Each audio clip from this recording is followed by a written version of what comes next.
Welcome back, everybody. It is episode 829 of Pop Culture Crisis. We're getting all sorts of things figured out because today is our first time simulcasting both right here on YouTube, but we are also on Rumble as well. My name is Brett. If you are new here, we are so happy to see you. And I am here with my co-host. Introduce yourself, please. Hello, Crisis Actors. It's Mary, and it is not just any random Tuesday. We are making PCC herstory. Yes, I just heard Brett echoing in the distance, but he was checking that we're live on Rumble, which we are.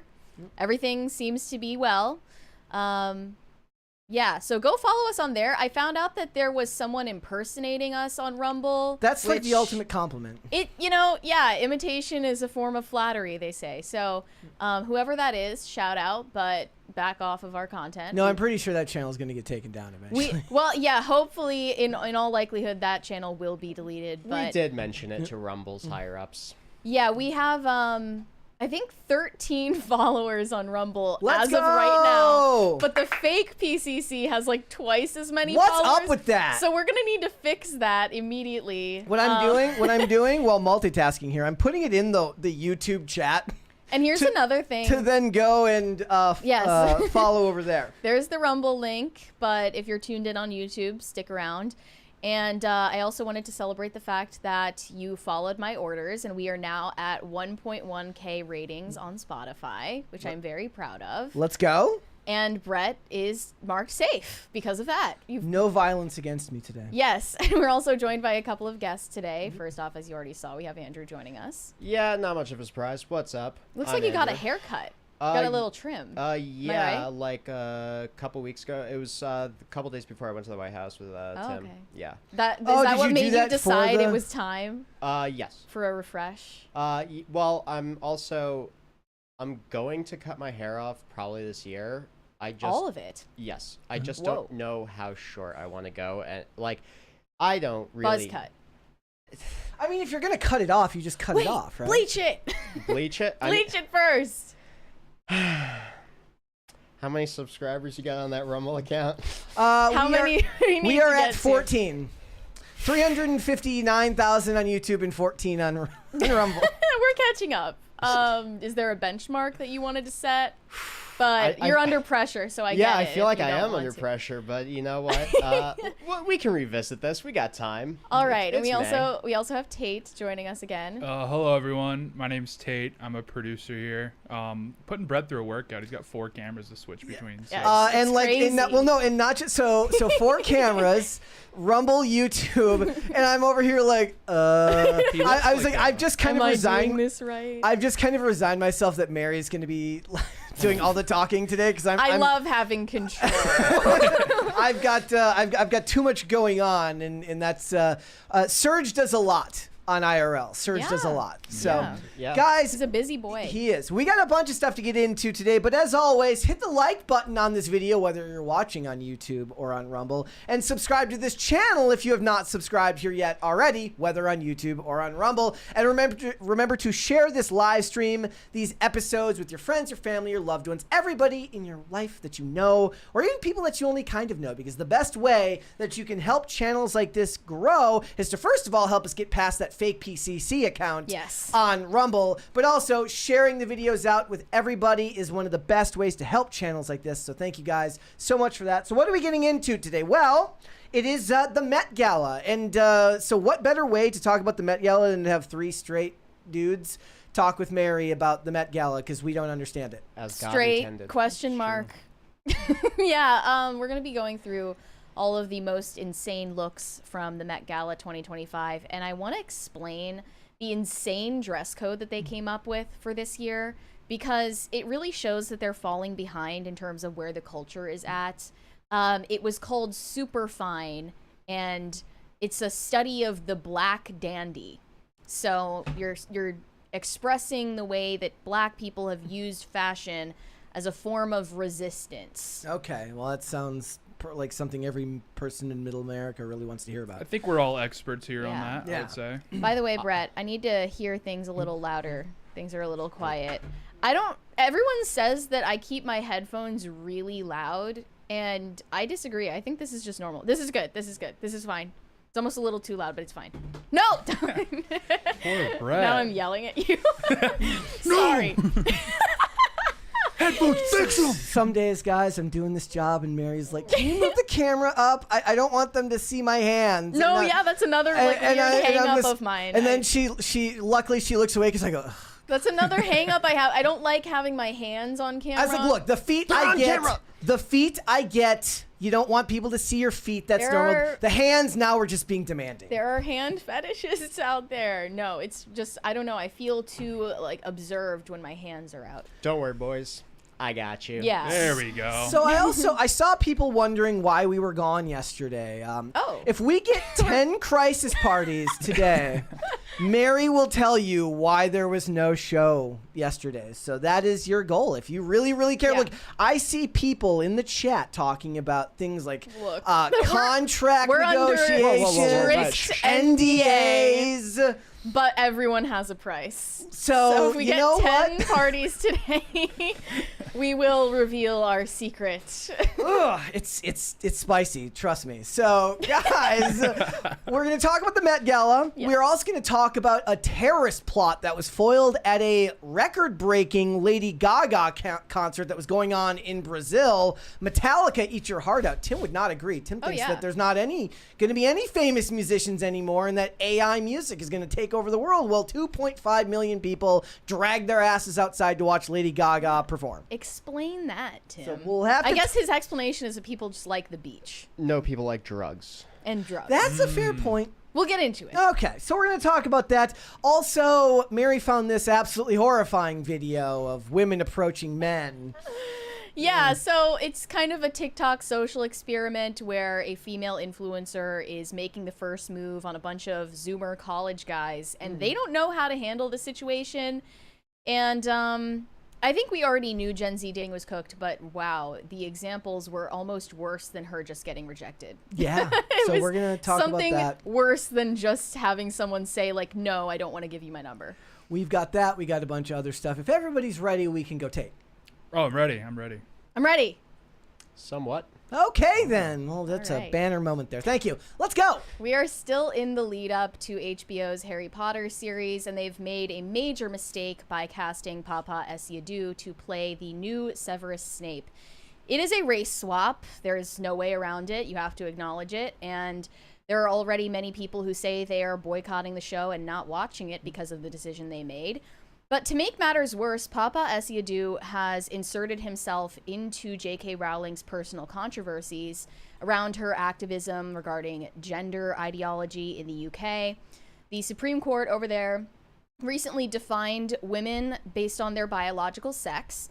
So a bunch of television and screenwriter professionals in the UK wrote an open letter to their industry in protest of that decision. And it did not name J.K. Rowling, but she was one of the major voices pushing for this change. And she celebrated it when it was announced. It's like her and Lawrence Fox. That's like it. So now Papa Essiadu has kind of put himself in the ring with J.K. Rowling, despite starring in a show that she is deeply involved in over at HBO. And a lot of people were calling for her to do something about it. I don't know what they really expected her to do. But I do presume she has enough power over there to kick him off of the cast at this stage in the game, if she wanted to. But she has openly refused to do so.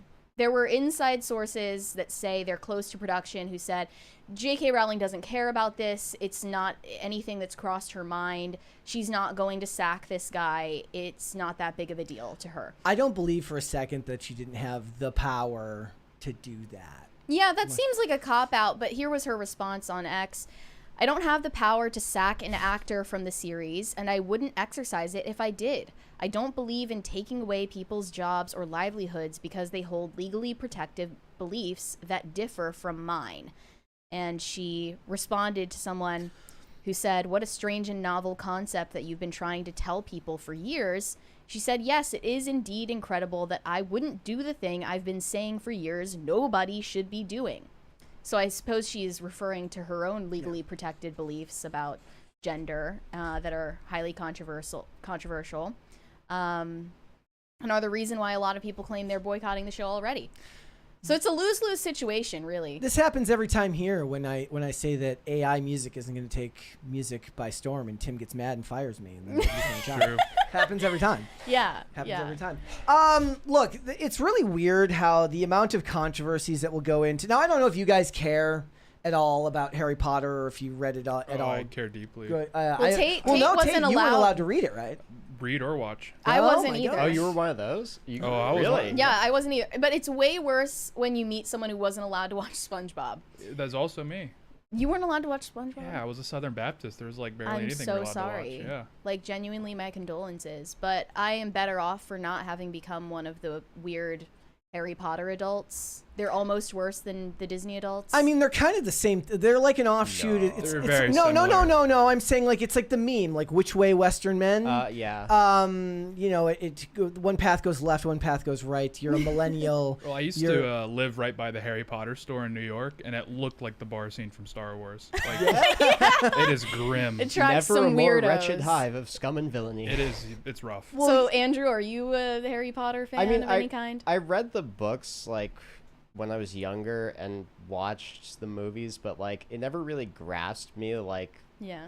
that way, I guess. You were never, like, attached to it. Yeah, I mean, some of them were good. Most of them were mid as fuck, but I actually watched all of the Harry Potter movies last year, I think, based on a wager that we set up Yeah. with the audience. Did you finish and them? I did finish them. And, Okay. And I didn't like any of them. They were all really boring, and none of the plot made sense to me. Maybe I'm just stupid. I don't know. But it's not part of my childhood, so I don't have any sort of nostalgic connection to it. Would you see yourself watching the show probably when it comes out? Probably if I have to not. watch season 1 of The Last of Us, then I'm at least going to try and watch season 1 of the Harry Potter series when it comes out. The people who have stuck with watching Stranger Things since the Obama administration, That's still on. They're like it boggles the mind. they're like the Japanese soldiers that were still fighting. And like, yeah, literally. like, can we send the girl with the Yes. shaved head out and be like, it's over, it's like- done? I didn't hear no bell. Yeah, So they're- literally. Stranger Things has been on air for what, a decade now, Like, and this Millie Bobby series- Brown went from child to adult to Yeah. middle-aged in just that time. Yeah. She's at the period. age where it wouldn't even be weird if Drake dated her. Right. It's just like, okay, well, yeah. It wouldn't even be weird if Leonardo DiCaprio. If you don't know what that is, the one of the hallmark reasons why Kendrick Lamar made such comments to Drake is because of some questionable texting habits that Drake had. You It was know, so when perfect. like 13-year-old you Millie can't Bobby be Brown. friends with a 13-year-old. I don't care. What, a 30-year-old man can't have a healthy relationship, a healthy platonic relationship with a 13-year-old? I don't think so. I don't think that's socially acceptable. But this show is going to be on air for a comparable amount of time, for I believe 8 years when you put it all together. Yeah, I mean, This is a it'll- huge I mean, commitment let's for be honest, everyone it'll involved. Be longer than that. I bet you it ends up being closer to 12 years by the Yeah. time it's all said and done. But they're gonna AI the hell out of those kids. Oh, they're just gonna deal like that's like actually they're it's gonna doing be- with De Niro. Actually, that's kind of interesting to think about how they're probably already prepping de-aging Yeah, they definitely for are. like But if they're things fall so- behind. They're so committed to getting actors who are currently like 9 to 11 years old. that I Doesn't mean they're believe they gonna- intend on doing it the old-fashioned way. Doesn't mean they're going to be able to keep up with the Yeah. production schedule. It's They're just, getting Brian Johnson ready to rock. He's gonna Yeah. hold it down for them. it's going to be very, very difficult. And who knows? Now we're not even going to be able to bring it out here in America because Trump is tariffing Hollywood at a rate of 100%. I have no idea how he's going to do that, Yeah. but You it's know- going to be really funny. J.K. Rowling is just irritating me because she's willing to openly address this on her social media, but she's not going to address the fact that people are mainly critiquing the race swap. She's not going to address that, but she'll address the open letter. Well, Yeah. Was Snape described like? Yes. He was described as white in the book. He was Yeah. well. There are points where he gets mad and they say that his face went marble white. Oh, okay. Okay, Yeah. like, You canonically really liked coleslaw. It's like, yes. we all know what that Sallow skin. I mean, literally, we live in this really, really stupid time where people pretend to be really, really dumb. They're like, well, he was never like, there wasn't ever a scene where it says Snape, a 5'9" white male of 100 of weight 100 and so pounds, right? They can't take actual literary description unless it's like exactly word for word something that describes nothing but that. I just think she's avoiding accountability on that Yes. issue specifically because she could have prevented this before it ever became a conversation. And I think they've both set themselves up for a world of pain for the next decade with this amount of The actor? controversy. when we're this early on. You know what he'll have to do? He'll have to form some type of support group with Ncuti Gatwa and Jodie's and what's her name? The Jodie Turner Whittaker. Smith? No, Jodie Whittaker. Jodie The other Whittaker. Oh, doctor. yeah. Like they can form a support group for actors that have been roundly rejected for their roles, and Lashana Lynch for playing like 007, but not 007 in the last James Bond movie, and they can form a club. Hot take: Jodie Whittaker's Doctor, not bad. Really? At least from what people have said to me is not as bad. I mean, as Ncuti Gatwa. It's better but- than Christopher Eccleston. Like, Oh, I don't know. love I Christopher disagree with you on Eccleston. that. all right. He Okay. was great. That's the season that like got me into the reboot as a kid, and that I loved that season. He was the one with the buzz cut. Yeah. Yeah, he was great. Also made a fantastic villain in a Nick Cage movie called Gone in 60 Seconds. I personally gave up. Oh, he during was in Capaldi. that. Yeah. Oh, that just changed things. Hang on. His accent is like indecipherable in that movie. It's like I was like, I Yeah. can't even focus on him being a bad guy because you don't have any clue what the hell he's saying. Jesus, I forgot that was a movie. Yeah, it was great. It's pretty good. Everybody should go watch it. Delroy Lindo. I think you're right. I think that she's setting herself, if not for failure, for apathy. Like, Yeah. people aren't going to have the same level of excitement they were going to have before. They're all going to be about as excited as Tate is now, who hasn't seen her. Oh, wait, Any come of on. I'm chomping at the bit to watch. What's Yeah. it called? I'm gonna watch. I don't have the Okay. power. That sounds sick. We will wait and see how Yeah. it turns out, but I do think that you're right here, and it is funny to think of her like standing on business, but really it's just business. She gets the last laugh because she doesn't need the money. Right. She right. gets the last It's laugh. just for the love of the game at this point. All right, let's move on then.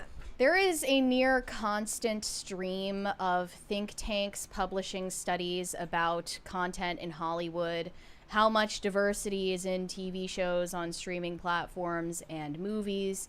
The recent one that we just came across is about the fact that Hollywood, in the vast majority of cases, casts able-bodied actors to play disabled characters. A new study found that nearly 80% of characters portrayed with disabilities in scripted TV series from 2016 to 2023 were played by able-bodied actors. So this is a problem. No, For a lot of it's people. so not a problem. I was like, I posted on X. I was like, look, you might get actors to care about this. Not even just like disabled actors. You can get like virtue signaling actors to care about this under the guise of authenticity, but the average everyday person who's just watching a movie isn't going to care whether the actor was actually disabled, No. as long as the performance that they're getting is really, really good.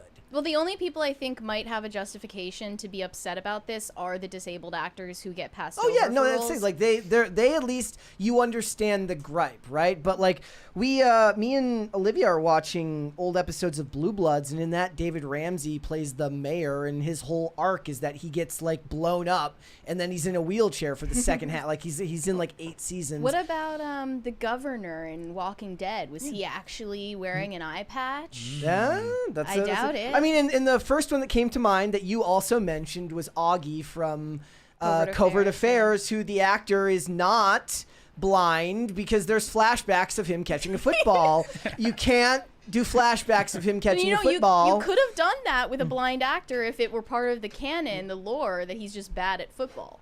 Okay. Every time he, well, I also think it precludes, because those flashbacks are him like in the military, and I think it precludes him being on the ground in the military. I do think maybe during the Biden administration, but it is impressive for someone with sight to play a blind character, because avoiding eye contact like that would be pretty difficult. That's challenging. I wouldn't be able to do that. Yeah, because you're just, I guess if you're not autistic, your natural inclination is to make eye contact with the person you're talking to. Was there certain disabilities that like they just were like, we can't hire a non-disabled person? Well, It's okay, like, so- like Peanut Butter Falcon, it'd be like kind of obvious. Like, wow. So Charlie Cox in Daredevil is not blind, but also doing those scenes would be a hell of a lot harder if you had blind actors trying to He do wears all the martial arts. sunglasses all the time, doesn't he? Yes. Which is, I mean, not all the time, but they say that's a myth. They say that that's a myth about blind people, that they wear sunglasses, and only some of them do, but very few. Anyway, I want to get into the details here. So, the State of Disability Representation on Television, an analysis of scripted TV series from 2016 to 2023, includes recent shows like Sex Education, As We See It, and Echo, which is, Echo is about a deaf character, right? yes. She's deaf and missing a leg. Right. Double It whammy. highlighted for portraying disabled characters navigating dating and using wheelchairs. She's also an indigenous, like they went all the way with that character. Yeah, it was a triple whammy. Yeah. In total, only 3.9% of characters had a disability across 350 shows, a disproportionately small number, considering that nearly 30% of the U.S. population identifies as having a disability. Okay, so what does that even mean? I don't know what it means to identify as having a disability other than, you know, you just check something off on a census. So I'm deaf in one ear. Does that mean I can like half identify? Well, I think legally you would be disabled. Okay. Maybe. Sweet. So I can go and get an acting role now and be like, you're helping us towards equity if you help me be in this movie. You got to play like a quadriplegic. Yeah. Well, of course I got that role. I'm half Brett, deaf. because of your job, you could actually claim that having only half of your hearing impairs you as a podcaster. Anytime So there's you need problems with the disability. audio in here, don't worry, guys. It's not my fault. Yeah. But yeah, 30% seems like a lot. It's probably overrepresenting elderly population in that stat. But of the characters with disabilities in these shows, only 21% of them were portrayed by actors with the same or a similar disability. And this made me laugh. The study also brought in the issue of intersectionality, noting that LGBTQ plus characters were twice as likely to be portrayed with disabilities than characters outside the community. You know why they're doing that, right? They're checking all the boxes in like one fell swoop, so they don't have to do it anywhere else. Yeah, just like Right? Echo. Yeah. Same thing. They just like add as many minority markers onto a character as possible so that they can, you know, fit the quota. Yeah. And then you get all the scenes with one character and the rest of the storylines good. can be left untouched. Yeah. Yeah. In order to combat these low numbers, they recommend that the industry greenlight more stories about people with disabilities by people with disabilities behind the camera. They should adopt authentic casting processes and focus on crafting narratives that feature characters with disabilities without making the disability a focal point. Okay, so that I actually, for the most part, agree with, which is like great writing back in the day when you saw characters like that, you didn't have to assume that it was some type of studio note that person ended up in there. Now, it probably was back in the day. Like, it probably was Definitely, a studio note of some sort to do that. I forget the character's name. There's one of my favorites is in the show Las Vegas. There's this guy who works in the security office who's in a wheelchair, and he's just portrayed as lecherous. And the actor looks like the actor is actually in a wheelchair and looks like he's having the time of his life portraying this particular, like, he looks like he leers at every woman. We have a 20 from Shane H. Wilder. Eccleston had one of the best regeneration lines. Rose, before I go, I just want to tell you, you were fantastic. Absolutely fantastic. And do you know what? So was I. Better than Tenants. I don't want to go. Pretty sure Yeah. Matt Smith's doctor said like nearly the same thing too. It's like the... It's just the cheesy thing that they say. Are they including like autism in these types of things? Because I when bet, I yeah. tweeted about this, everybody immediately went to like Forrest Gump and got to referencing Rain Man or something like that.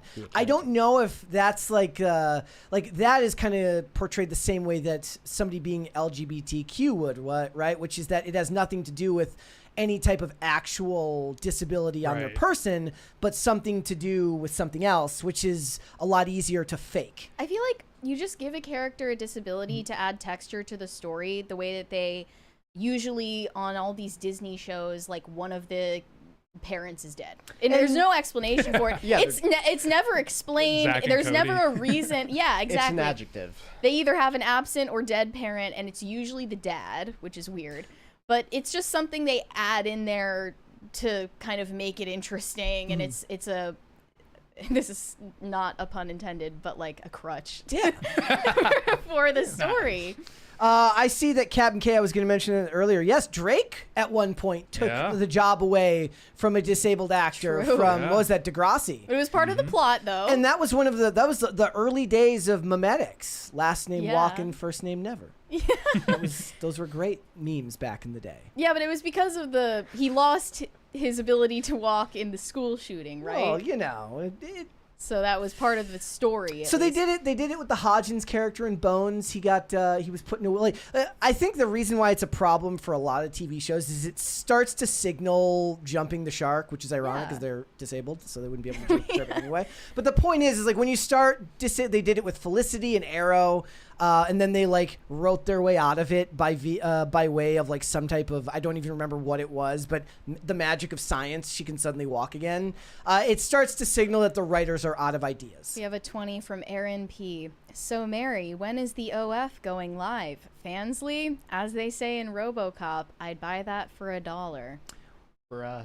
Is that even a question? I mean, we'd have to get to 10 crisis parties to find out if that's what we're talking about here. I can tell you for 0 crisis parties that there is never going to be an OF, a Fansly, or anything else of the sort. I mean, you're just giving up if you like rail about OnlyFans the whole time. You're like, well, I never said anything about Fansly. Actually, hold your breath. Please, hold your breath. Continue. I also looked up whether vitiligo is considered a disability, and surprisingly, it is. Wow. It's really just a pigmentation in the skin. There's nothing about it that actually impairs you, but it is considered a disability because it affects your confidence. Oh. At least from what I could so tell. does that mean me being short is a disability? Yes, But I would like, say so. Hollywood, You know what? Hollywood Cripple. and the fashion world, they have this obsession with vitiligo. Like you Yes. constantly see just even like models for Target or whatever have vitiligo in photos, and it's this another random thing they just kind of like sprinkle in there. Like Meghan Markle's flower sprinkles to spice Well, it's 'cause things up. Michael Jackson had lightning in a bottle, so they're just trying to recapture Yeah. it. Yeah. Well, nobody knew that he had vitiligo. He hid it because he And didn't then want. just one day he was one of us. He It put was on kinda weird. makeup to hide the fact Yeah. that he had. The 30% number is not hard to believe either. Like if you've been to Costco, you're like, it's actually probably higher. Yeah, like the amount of people in Walmart, like in those mobility scooters, like Yeah. I honestly, some of those people, I don't know how they walk. Well, with the obesity epidemic, with a growing elderly population and growing numbers of young children diagnosed with autism and other developmental disabilities, it's not surprising that the number is that high. And then you add on top of that the amount of people who identify as having disabilities Right. because it gives you a social cachet You to heard do it- so. Oh, I got a weird rash. Yeah. I mean, Yeah. ironically, Like- those people are probably disabled just in a different way. You heard it here Yeah. first, ladies and gentlemen. Mary just said if you're old, you're disabled. Well, Fact obviously, check that. like old people have more disabilities than the rest of us. This is true. Well, yeah. So we have a growing elderly population because of the birth rate decline. That's unironically most of why the number is so high. I think one of my favorite, you can reset the counter in a second here, guys. One of my favorite episodes of House is when his parking spot gets reassigned to a woman in a wheelchair. And then he starts like pestering her to get his spot back because they move her spot closer to the building. And he's like, she's in an electric wheelchair. And she's like, they moved me closer to the building because I'm in a wheelchair. He's like, yes, the little arm muscles to push the button forward must burn once you get halfway through.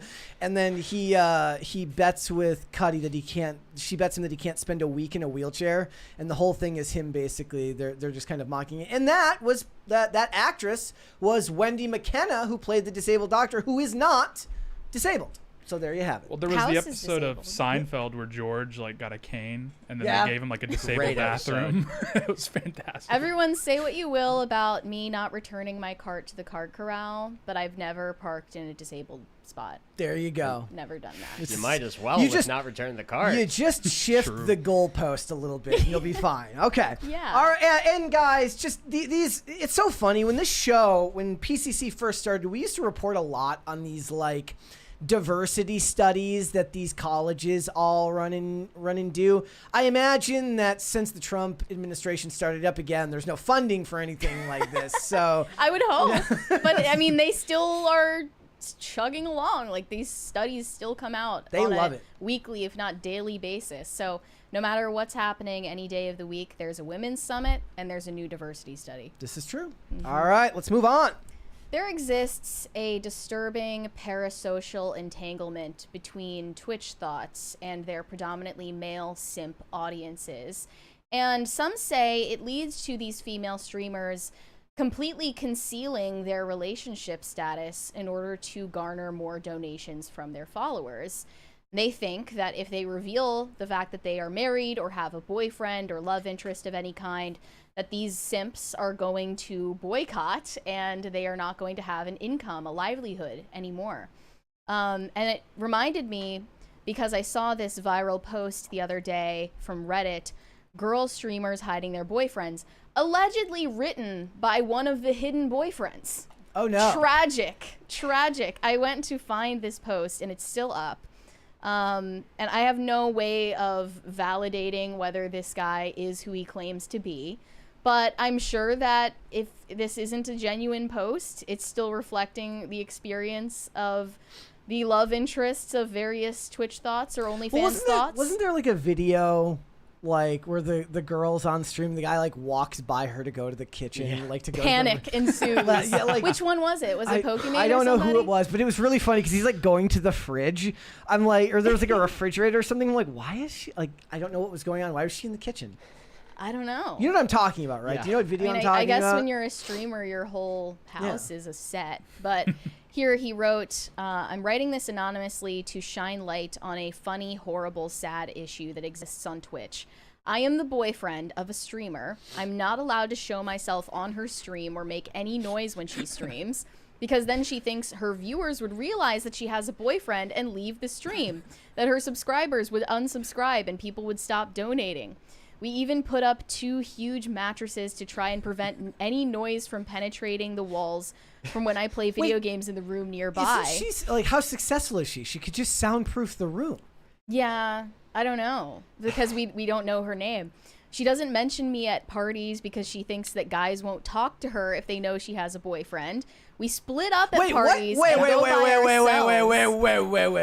So that goes way beyond just the streaming aspect. I mean, like, okay, it's creepy and weird to do it for the streaming stuff, but I get it. It's your business model. Not acknowledging me at parties means you just don't like him. Yeah, like, Yeah, are you yeah. dating if you're like in public and you're not doing that, like not associating with each other? No, right? Like They're worried that the word will get out. I don't know. Then it goes on. I'm pretty sure a lot of streamers do the same, only that we don't know about this because we're not supposed to know about it. It's horrible that you have to hide your boyfriend in order to maintain the income from your stream.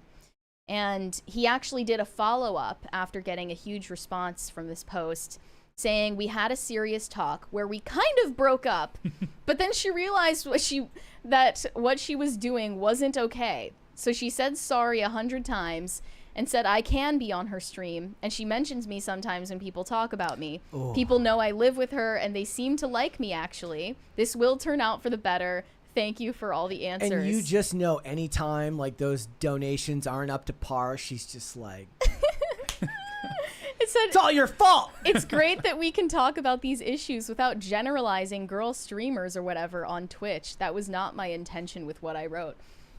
I mean, regardless of his intention, it reveals possibly the sordid business model behind it all. So what's the first of all, I believe 110% that it cuts their business model in half if they acknowledge that they have a boyfriend. It breaks the weird parasocial fantasy that people feel for them, and it kind of works hand in hand with the business model, right? Because it's all about the communication via chats and donations. So if it was like just as simple as like looking at photos, maybe it wouldn't matter, but contact between the two of you, however fake and manufactured it is the high for the dudes who like this type of stuff. But there's a way you can shift your business model. Yeah, the cuck business model, where then it's a bunch of guys who want to watch her. Yeah, I mean, but also there are like influencer couples who are liked because they're together, and then that kind of goes awry as well because you need to either fake being a perfect couple, or I've even seen examples of YouTubers who were together and made videos together. They broke up behind the scenes, but pretended to be together so they could continue making videos. That's so depressing. Right? It is, and that's even more depressing than just hiding it all together. Now, the examples that came to mind first off were Amaranth and Pokimane. Specifically because Amaranth, a few years back, did this insane stream where she was bawling her eyes out, and she told her followers that she was in an abusive relationship with her husband, who nobody knew about beforehand. They're like, you have a husband? They had no Damn. idea she had a husband until she revealed that she was not only married, but was in an abusive relationship, and that he was controlling her so he could make money off of her fans. Then after the fact, it seemed like she didn't even get divorced. She's still, I think, Well, yeah, he like with the same guy. He like saved her life when those Yes. guys tried to rob her for her crypto wallet. Exactly. So he must be worth something. But there was this video back in, what was this, 2018, titled Exposing Amaranth's Big Secret, about her relationship status. And The Verge published a piece called For Women on Twitch, Disclosing Their Relationship Status is a Minefield. And they got comment from Amaranth about the situation. She claims, to the contrary, people don't donate to me because they think it improves their chances with me in some romantic way, any more than people donate to large male streamers because they fantasize about a romantic engagement. And she said, I had been sent, after this video was released about her relationship, I've been sent unsolicited food deliveries, a popular way to harass streamers, and two unidentified people snooping around my residence after dark. I think the video creator should be held accountable for putting me in real physical danger. Wait, so is that like when, like the old joke of like sending 100 pizzas to somebody's address? Yeah, I never right. understood how that was. Is it just because they're expected to pay for it? Yeah. Yeah. Okay. But if you DoorDash something, it's growing already up, paid for. growing up, I was like, oh no, somebody sent me 100 pizzas. Whatever will I do? I didn't have a concept of money when I was a kid, so I was like, wait, you don't want to be sent like 100 pizzas? But it's a sad foreshadowing for what was to come back in 2018, because we just covered this like a month ago that a gang of robbers showed up to her property in Texas to steal from her crypto wallet. And it was her so-called abusive husband who was the one that shot them down and saved her life, literally. So I think that there are pros and cons to both outcomes, you know? Yeah. I suppose maybe for Amaranth, she'd been doing it for so long that some type of weird shakeup to the business model worked, and she had grown so much capital by that point it didn't matter. Recently, I saw a video from an OnlyFans creator who's like really big on the platform. I don't remember her name, but she made this video about how she had just gone through a breakup with her boyfriend, and she didn't want to explain what happened, but she wanted to explain why she's not going to have him in her OnlyFans content anymore. So she's like, sorry guys, there aren't going to be any boy-girl scenes for the next few months, but plenty of lesbian stuff that you can enjoy in the meantime. And I'm like, this is so soulless and just like a corporate hollow. statement. Yeah. We had a restructuring internally. Literally, like it was a. It's got like a letterhead like the White House. Well, not for a few From more the months. desk of OnlyFans model. So for her, it wasn't a secret that she had a boyfriend, but it was part of her business model that she had a boyfriend. From the instead. bedside table. With an OnlyFans We have a 20 from Cesario JPN. According to one clip on YouTube years back, Amaranth earns 6 figures a month on OnlyFans, Patreon, and other sources. So when the controversy broke, it made me wonder why a guy would jeopardize that money train. Wait, so like, what's the difference between her Patreon and her OnlyFans? Like, I guess they're just adding all of the income streams together to make that number. she's like, she you does never know. like a naked version for OnlyFans and like a clothed version for the Patreon version. I think That's a good idea. Pokimane. It's like, if you're not a perv, you subscribe to it. People have accused Pokimane of hiding her relationship status as well, and she's said in the past she will never let her personal life interfere with her work life, and hardly talks about her relationship status on stream. But some people think that she refrains from talking about it in order to retain an audience of simps who see her as signaling sexual and romantic availability to them. And that argument is not to be discounted, but I'm a female streamer. I don't know if you guys knew this. Wait, but what? I'm a female streamer. This is huge. So this really hit close to home for me. And I've had to put a lot of consideration into that personally as well. Because for you obviously, you know, people know who your fiance is. and they know her name and what she looks like and all of that stuff. Well, and I can confirm, sitting in the studio, Brett gets inundated with OnlyFans requests. We just don't read them all the time. Yeah. But it's different. It is different for you. Yes. As an aside, we on Friday night, me and Olivia submitted our first IMDb trivia together.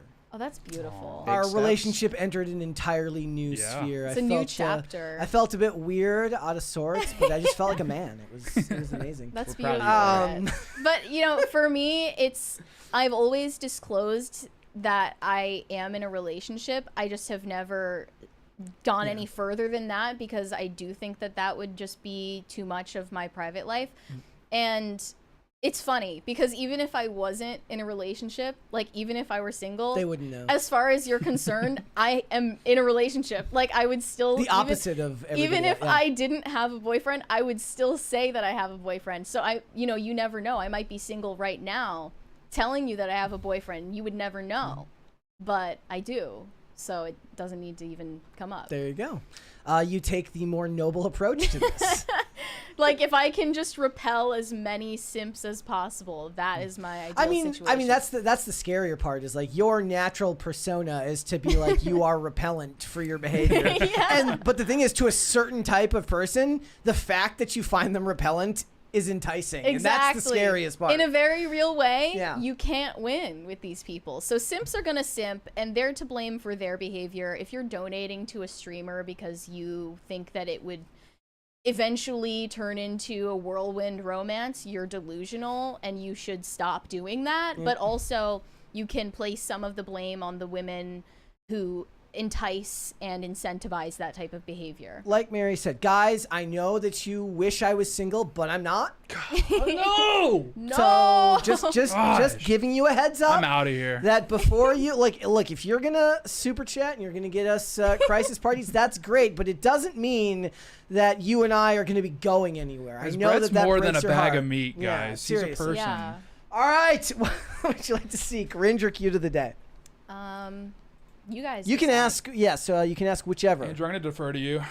Oh man, I was gonna defer to Tate, so we're at an impasse here. Let's do cringe. Cringe first, cringe. then. We'll do that. All right. If you are new here, perhaps if you're watching on Rumble, we do cringe and cute of the day, and we have crisis parties.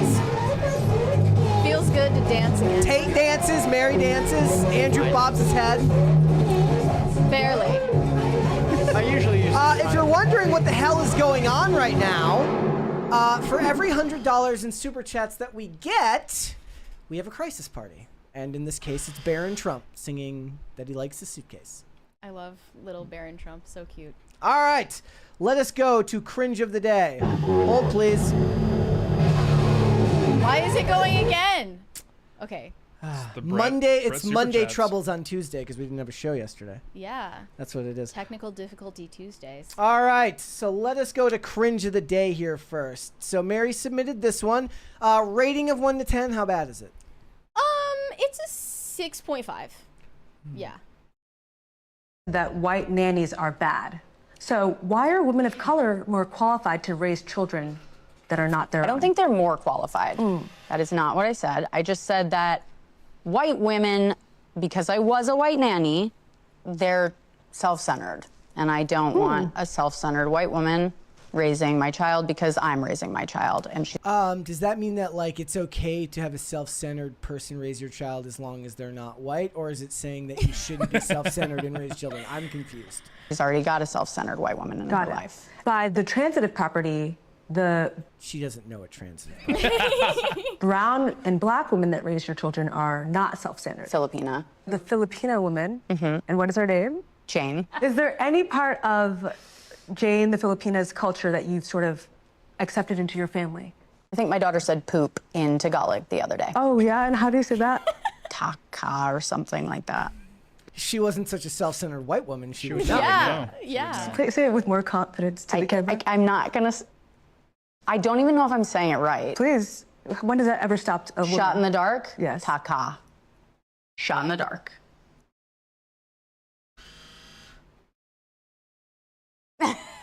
You said that.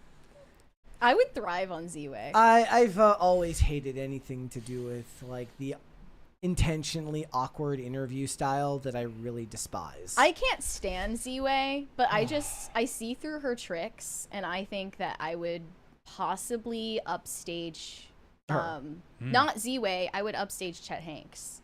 Because he was the best guest appearance she ever had. He has reaped the benefits for that because his career is thriving right now. Yeah. He's all over the place. All right. Cute of the day. This one's from Jess K. Our boys, Bradley and Bronson. Bradley is a brilliant shepherd mix, while Bronson is just happy to be here. That is a very cute puppy. Nice. Do you approve of bandanas for dogs? Bandana is okay. That's fine. Bandana. So if you guys don't know, you should never put your pets in clothes. It's humiliating. It's embarrassing and makes you a bad person. But the point is, a bandana denotes adventure. They're going on some type of exploration, kind of Indiana Jones-esque. It adds character. It does. It does. We have Gang so affiliation. Chloe. Well, I mean, it's not a You're not from red this or a dog park, are blue. you? I mean, it's not a red or a blue bandana. You didn't check in before going to the dog park, no? There's Chloe, one of our cats, likes to stare out the window in the kitchen at in our neighborhood. There's cats all over the place, and there's cats that just run through the backyard that we just refer to as Kitty-Anna Jones because they get to do all the exploring while Chloe gets to stay inside safe where she wants to be. Yeah. That's All right. cute. If you guys don't know, if you're new here again and you want to brag about your pets on this show, you can submit them to me on X. At Brett Dasovic on there, and use the hashtag PCCPets, and we will get them featured on here. No videos, please. Just photos. All right. Let's get started. The Met Gala just happened. The 2025 Met Gala is basically Coachella for out-of-touch elite celebrities, and the guest list gets shorter and less relevant every year. The theme for how they're supposed to dress at the Met Gala gets more and more obscure every year. And I just want to first off explain the theme that they chose for this Met Gala, because I think that it's one of those holdovers from before the cultural vibe shift took place. They chose Superfine, Tailoring Black Style, to explore the role of sartorial style in forming Black identity, focusing on the emergence, significance, and proliferation of the Black dandy. So, okay, what's the Black dandy again? It's also inspired by the guest curator Monica L. Miller's 2009 book titled Slaves to Fashion, Black Dandyism and the Styling of Black Diasporic Identity. Okay. So we're already off to a rough start because nobody knows what that means, and it sounds incredibly pretentious. That's the number one part, right? So my point yesterday, I posted a bunch of pictures. I said, look, these people all look like Batman villains. Yeah. Like if you went to like a Batman, like to a Gotham City gala, it would look like the Met Gala would look like an average everyday Gotham City gala of some sort, or the Hunger Games. So a dandy is a man who affects extreme elegance in clothes or manners, a man who is ostentatiously nice in manner and appearance, who invites admiration by conspicuous dress and affectation. So I guess that a Black dandy is just one of those ostentatious men who happens to be Black. And in case you're unaware, for context, the Met Gala is a fundraiser, essentially, for the Metropolitan Museum Costume Institute. Okay. And you have to pay exorbitant amounts of money to have a ticket to this event. And I'm guessing that's why a lot of people might have stayed home this year. But Kamala Harris came out to the Met Gala, weirdly enough, alongside her hubby, Doug, and she looked awful. Okay, so, I'm no fashion critic, but she's not really that fat, and it makes her look fat. No, yeah, and it's funny because a huge focus of the theme this year was tailoring, something that's tailor-made for you to be flattering, and she just doesn't look very good. No, it's not good. I don't know why they invited her either. Like, they'll invite Kamala, but not Melania, who is a model. Like, I mean, that place is full of losers, though, Yeah. you know? It's just funny because the Trumps went to the Met Gala multiple times before he became a politician, and it was no big deal. Maybe if they do a prison theme, they can do one with her, since you put so many people in jail. This was the biggest controversy thus far. in response to the Met Gala costumes. So this K-pop star named Lisa was recently embroiled in a controversy over saying the N-word. And I think that the outfit she chose for the event is more like her apology. It's a sartorial apology for having said the N-word. So you would have to zoom in pretty far to see the detail here. But if you look at her crotch, you will see embroidery of Rosa Parks on her no-no area. So people were very offended by that. Where do you get Rosa Parks underwear? I got a guy. She got got a it guy. bespoke. You got a guy. I got a guy. It was bespoke Rosa Parks undies. I mean, you can't see it, but it would be really funny if on the back it was just a big Rosa Parks face rather than just like the little ones. But it's all over her jacket as well. Just people really took offense to the fact that Rosa Parks is emblazoned on this pop star's crotch and ass area. Despite saying the N-word multiple times and never apologizing, Lisa doesn't seem to care as she wears underwear with images of Rosa Parks, a civil rights icon. You say that these days you can raise $500,000 on. True. It's true. Is it that easy? She just didn't hop on the Shiloh Hendrix Yeah. response to her controversy, unfortunately. Yeah. So that was seen as deeply disrespectful to Rosa Parks. I mean, okay, so it and kinda- also to the theme that they chose for the night. I feel like it kind of is disrespectful. Yeah? So put it on a jacket, it's not disrespectful. Put it on a shirt, it's not disrespectful. Put it on the underwear. Would you put it on socks? That somehow seems also a bit like dismissive. Go to any random liberal-owned bookstore and you will find socks with Ruth Bader Ginsburg, I say Ruth Bader Ginsburg on them. Yeah. So maybe the socks would be acceptable, but yeah, underwear not so much. And then Sydney Sweeney was also accused of disrespecting the theme for the night because she wore a look that paid homage to 1968 movie The Legend of Lila Clare. A white actress starred in that movie. Yeah, she's making that movie right now. Yeah, so she's not paying homage to a black movie star, so that was seen as racist. We have a 20 from Brian Bledsoe. Enjoyed Thunderbolts, aka The New Avengers. Saw it 3 times already and was one of the best since Endgame. Suspect the mental health aspect will be criticized, but thought it was a good allegory and was told effectively. I think we need to put a moratorium on allegory as a storytelling technique to begin What with. was the mental health angle? The whole thing. I saw a super chat. I have not seen it yet. So last week I was supposed to go see The Accountant on Tuesday, but I did IRL, and then we were gonna go see The Accountant on Saturday, and then I looked at the ticket prices and I was like, nah. So hopefully tomorrow, assuming they don't need help on IRL, I can go and see The Accountant for like the Tuesday prices. Nice. I don't want to go, and I don't care about the Thunderbolts. I don't. So it was like I don't care about Inside Out? Fantastic Four either. The only one I really care about is Superman and Jurassic Park. But it was like Inside Out for the MCU. Like all of Literally, them yeah. were. Yes, I guess. basically. All the characters like represent a different mental disorder. Or I do something. think that changing the name to New Avengers after it came out was very, very stupid. Do you guys remember when they made Birds of Prey and the Fantabulous Emancipation of One Harley Quinn? Notice how I had to look up and to the left to remember what the hell the name of that movie was. And then after 1 week of release, they just changed it to Harley Quinn Birds of Prey. There's a reason for that. That at least kind of made sense, but it was just stupid that your stupid Reddit name got greenlit to begin with. There was no need to change the name of this movie. Nobody's going to care. And it's not going to reinvigorate the MCU in any way, shape, or form. They thought they ate with that one, but it reeks of desperation.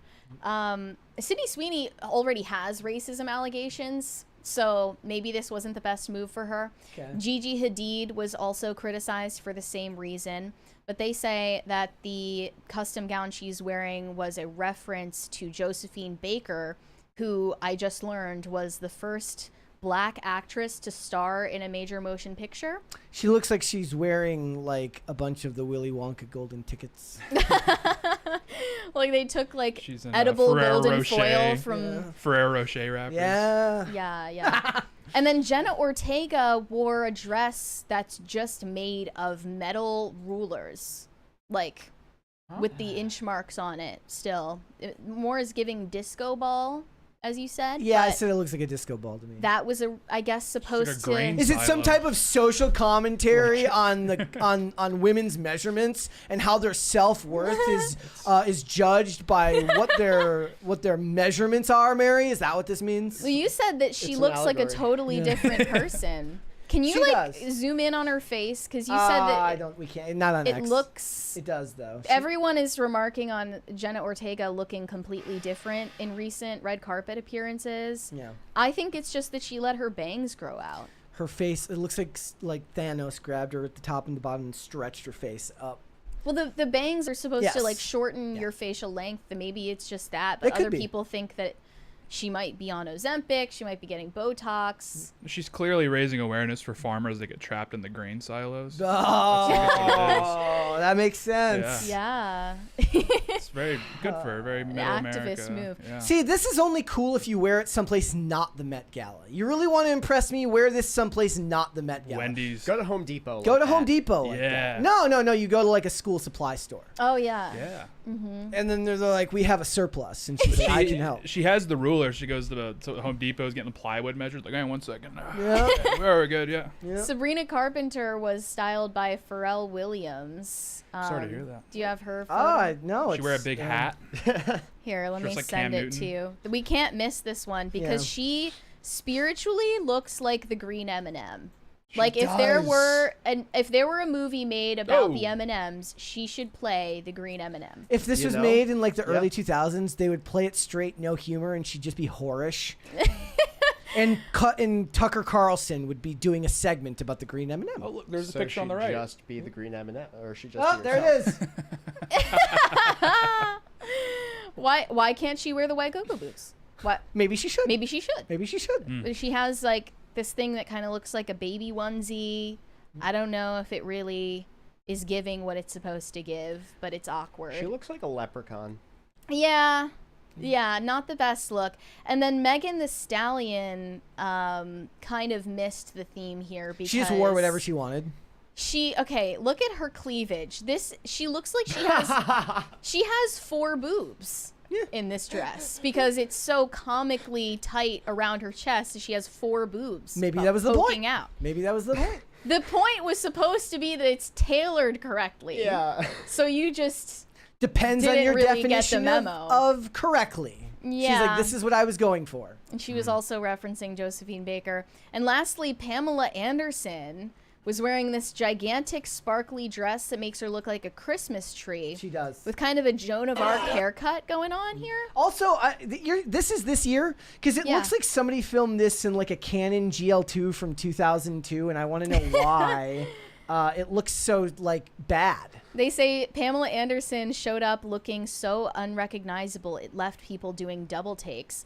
She's 57 and time changes everyone, but this wasn't just aging. She looks like a completely different person. It's because she's going out of her way to not wear makeup and say, look at me, look how cool I am that I'm not Yeah. wearing makeup. I'm not down with those misogynistic beauty standards that men put upon us, though it's really just women putting it upon each other. And Well, themselves. It wouldn't have been as bad if she had a normal haircut and not this weird She FS does. She has bob. the Courtney Cox bangs from Scream 3, where they just kind of like took a scissors and went wah, like It's that. the definition of a fuck ass Bob. Like when you look up fuck ass Bob in the dictionary, Yeah. you see a picture of Pamela Anderson at the Met Gala. So that was a miss, and I didn't really see anything that wasn't a miss. Yeah. And I think they chose this theme for a woke era when the woke era is definitively over. No, it's they do it to Showing raise. that they are kind of behind the times. It's what they do because it's so the Met Gala, if I remember correctly, it's a fundraiser, right? It's to raise money. So it's them in their own little niche. What's funny about it is they should do this in protest of Trump at what is it that he named himself the head of?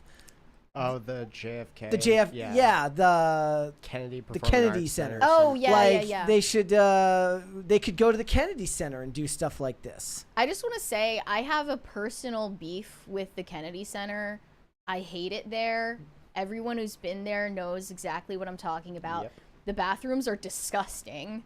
Actually gross. I remember you telling me that. They also make you pay like $20 for a glass of wine, but get this, you don't get a glass of wine.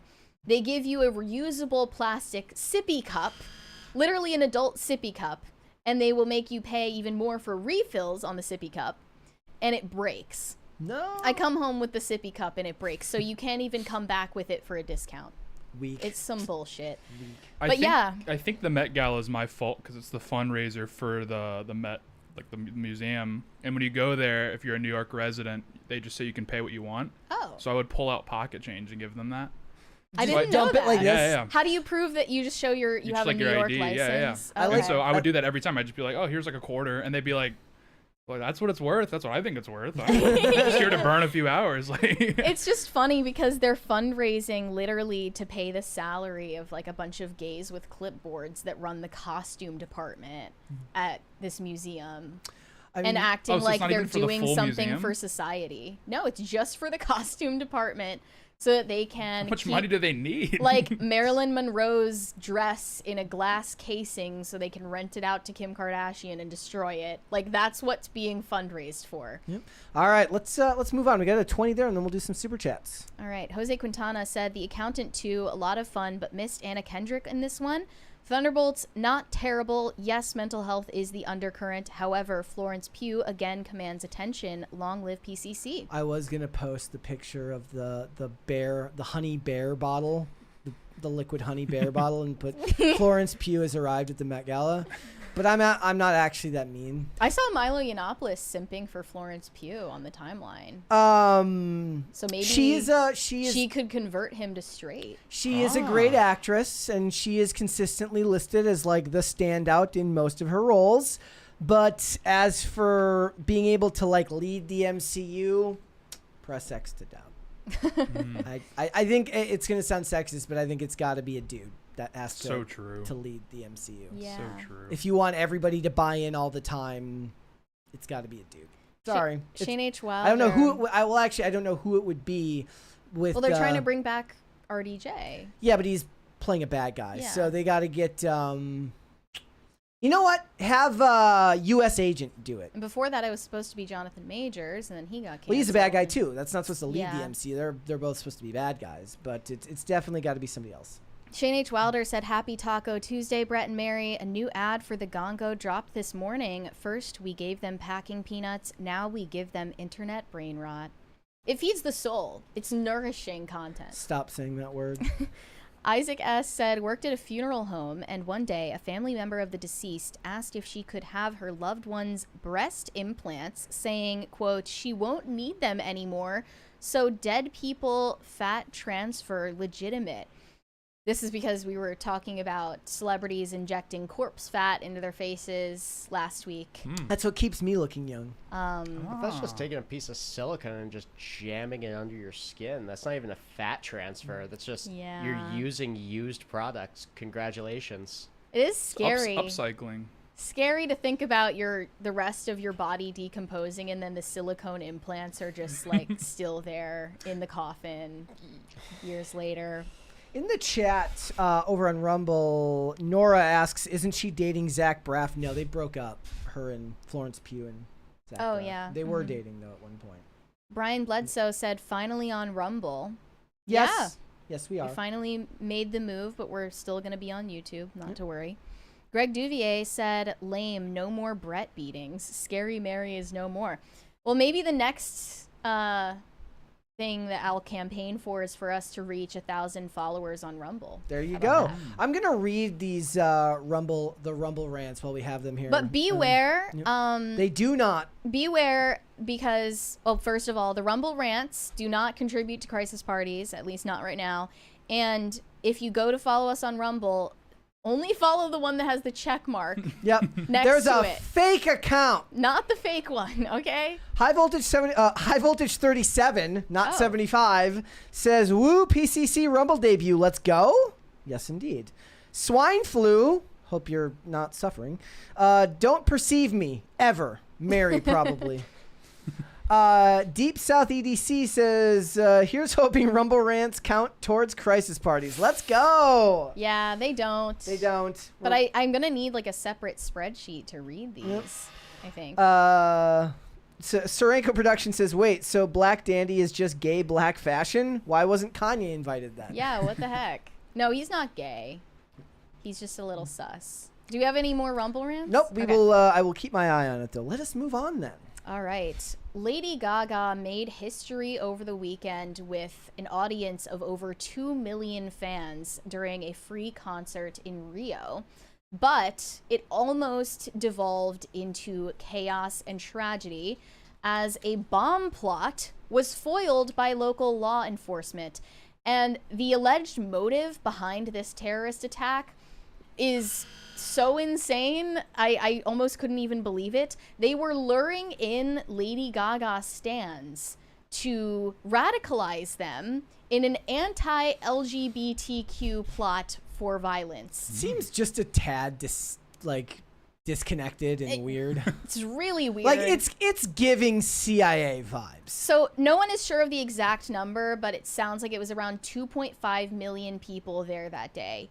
And God only knows, if the explosion went off, it wouldn't just be the people dying in the explosion, but the trampling that would occur afterwards. Yep, that would have been worse. That's what would have killed even more people.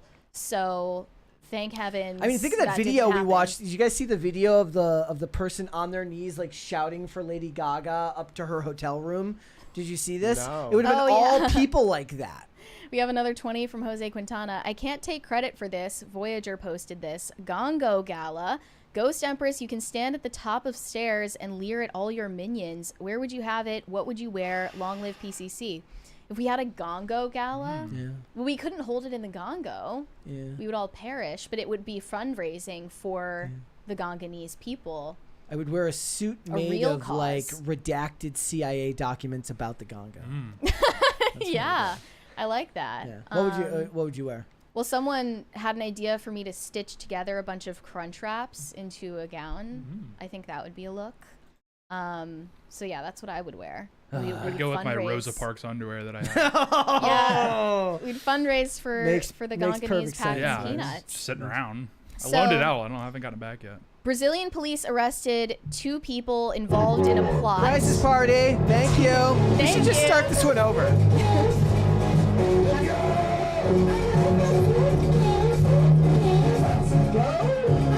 Thanks, Andrew. You're not dancing. Bringing down the vibe. Hopefully it resets right. properly this time and the blinking stops, because that was the issue before. Is it's going to pick up and restart. Again, Tuesday issues. Hold, please. It's going to start again. I think we're okay. Nope, it's because it's still blinking.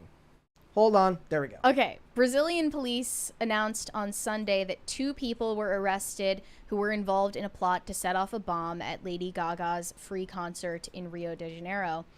And the concert was attended by a record-breaking 2.5 million fans, the highest number of attendees ever achieved by a female artist. Who is the male? I don't know, because I like the example they always give is the concert from Metallica in Russia. That's what I was thinking. That was like 1.6 million. But you know what the problem is I'm not nowadays? We're so obsessed with weird like intersectional records. The first to do this, the best to do this.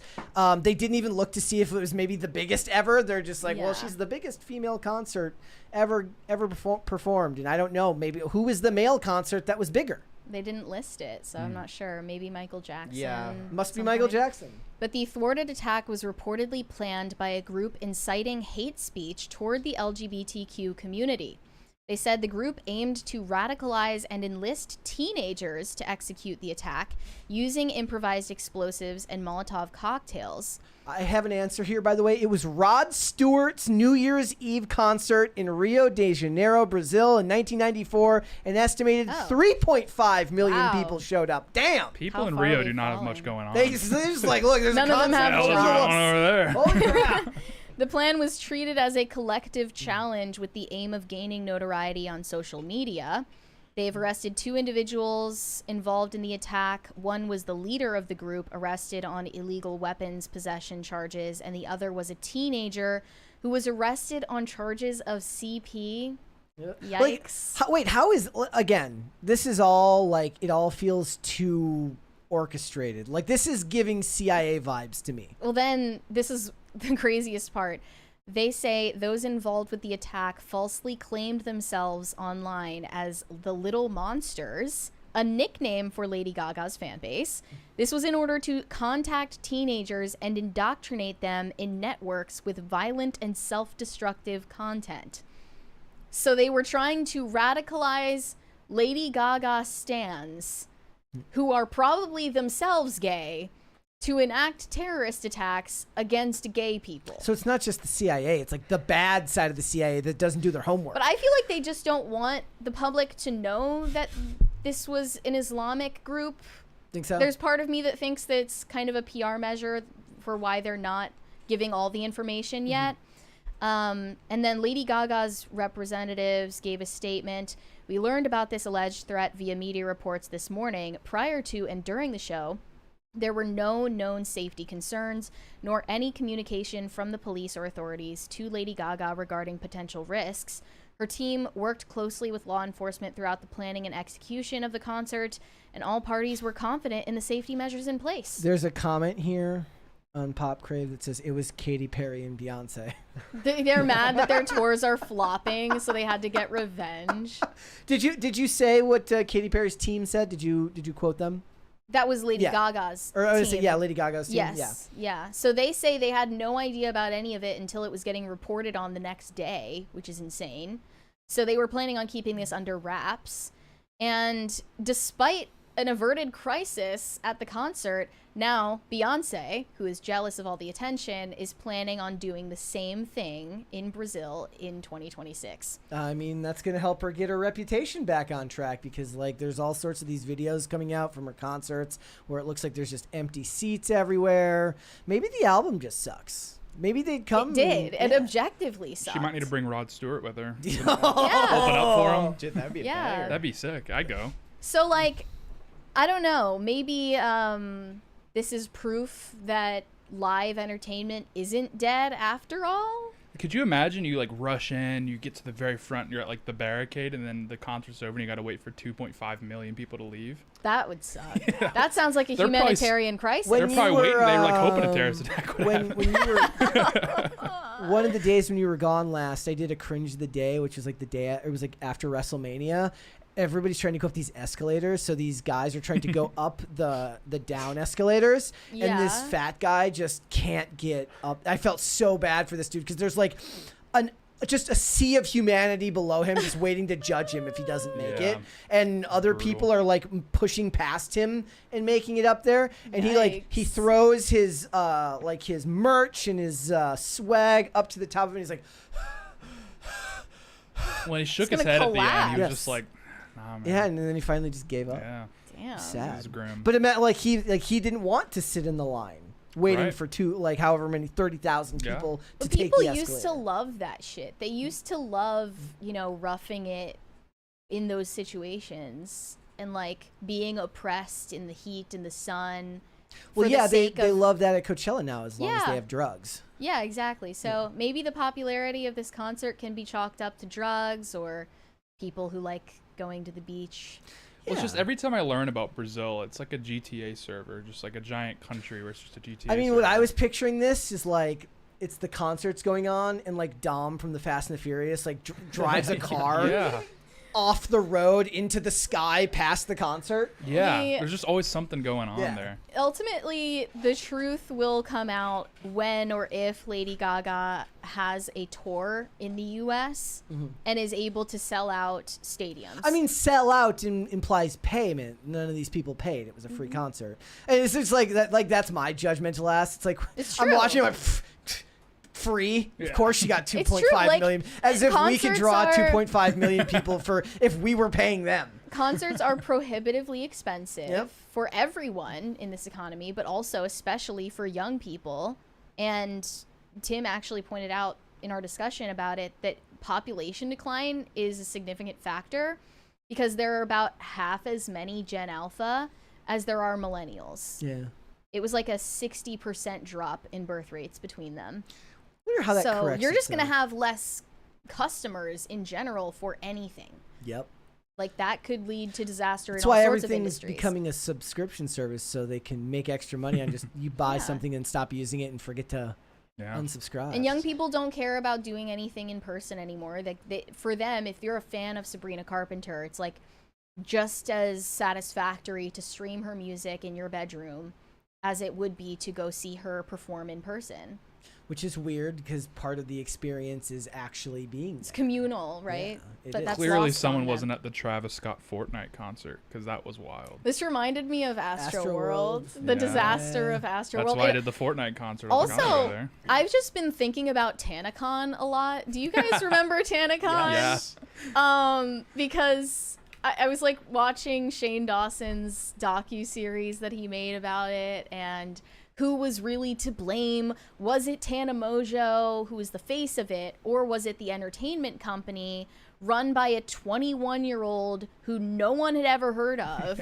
Michael Weiss was his name. He was like segwaying. He was literally on a Segway in the middle of this disaster where like they're carting away some 14-year-old girl into an ambulance. Nobody has food or water. Everyone is getting third-degree burns. Not to be confused with Michael T. Weiss, who was the actor from the show The Pretender. He's great. Mike Weiss, the Tana Mojo guy, not good. The same guy. Different guy. I remember watching like the YouTube documentary about the Tana Mojo thing, and there was like, or TanaCon, and I'm like, there's so many horrors going on in the world, and I'm watching this, and I'm like, somebody's being arrested for this. Like I was getting fired up. I was like, hey. It was fully a scam. And Next you know, up, terror in the Middle East. Yeah, that's awful and all. But After the we'll fact, figure that though, out. Like after the event, both Tana and the organizer tried to lie about it to everybody and save face. They claimed that 20,000 kids showed up who hadn't bought tickets. And then the fire department made a statement, and they were like, no, like that was maybe 5,000 if you're lucky, and all of them had tickets. You just booked a venue that had a capacity of 1,000 for an event that sold 5,000 tickets. You're to blame. So they were liable. I'm surprised that there wasn't some kind of class action that took off afterwards. But yeah, then they gave these gift bags out with all the swag to the kids. Yeah. TanaCon condoms? I'm not lying. They gave condoms, Tana condoms, to children. As people in have their been goodie known bags. to do, Tana condoms. And that was your consolation prize for starving and getting irreparable bodily damage. At least you can have safe sex. Yeah. But at least none of the I mean, 14-year-olds are going to get pregnant, Olivia right? Rodrigo giving out birth control at her concerts. Yeah, I mean, it's not all that different. In the chat, we have Antonius Block says, do Segways still exist? Yes, they do. We're going to go into Super Chats right now. Yeah. Not that Jon Stewart just followed the certified PCC account on Rumble, looking at the banner. Mary looks nice, smiling. Brett looks like he's having his mugshot taken, and he thinks he's getting away with it. I kind of like that vibe for you. I actually just recently, talking about the banner, I just recently asked Jessica to update my photo from that. So when that happens, Really? it's not because of your bitch ass comment. I didn't know that we had the option to update. I don't think we wanna do. update. She had no idea what I was talking about. She's like, wait, you want to take Mary out of the photo? I'm like, no, you just changed. I was like, you just changed my side of the photo. You're trying to be the star. No, it's like, so when that changes, it's not because you were mean to me. Well, we took those screenshots in our old studio Yeah. where we had much less flattering lighting. Yep. So don't blame us.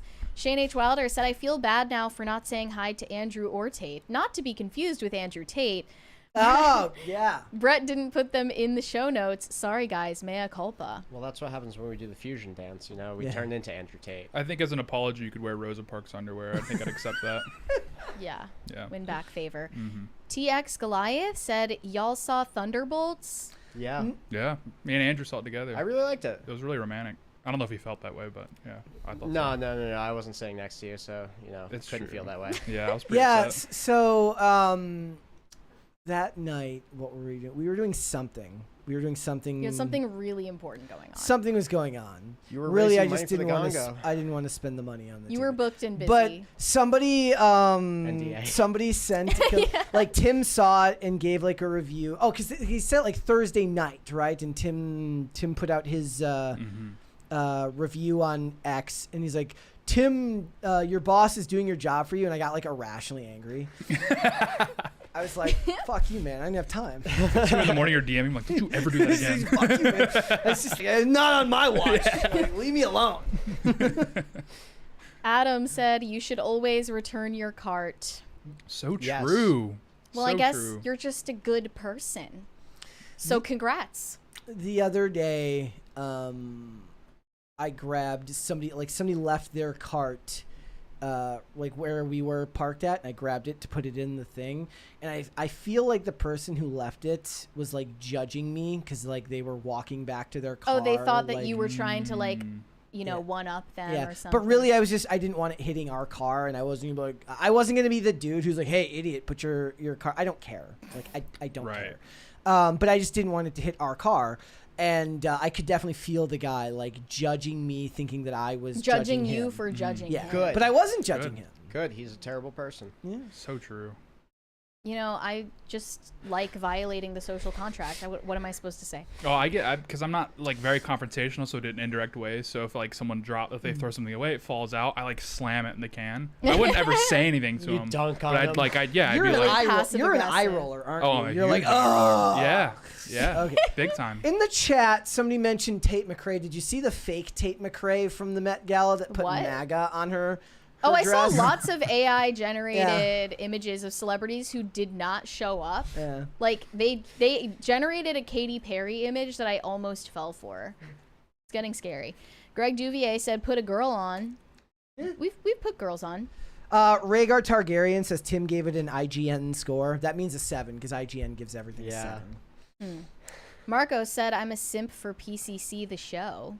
Well, thank you. We accept that. That's good. You can simp for the show. That's okay. Do one more. Morgan Xavier said, "My hubby had to pretend to be blind while crossing Canada, Quebec to BC on a bus at age 14 so that his mom could get a free companion ticket."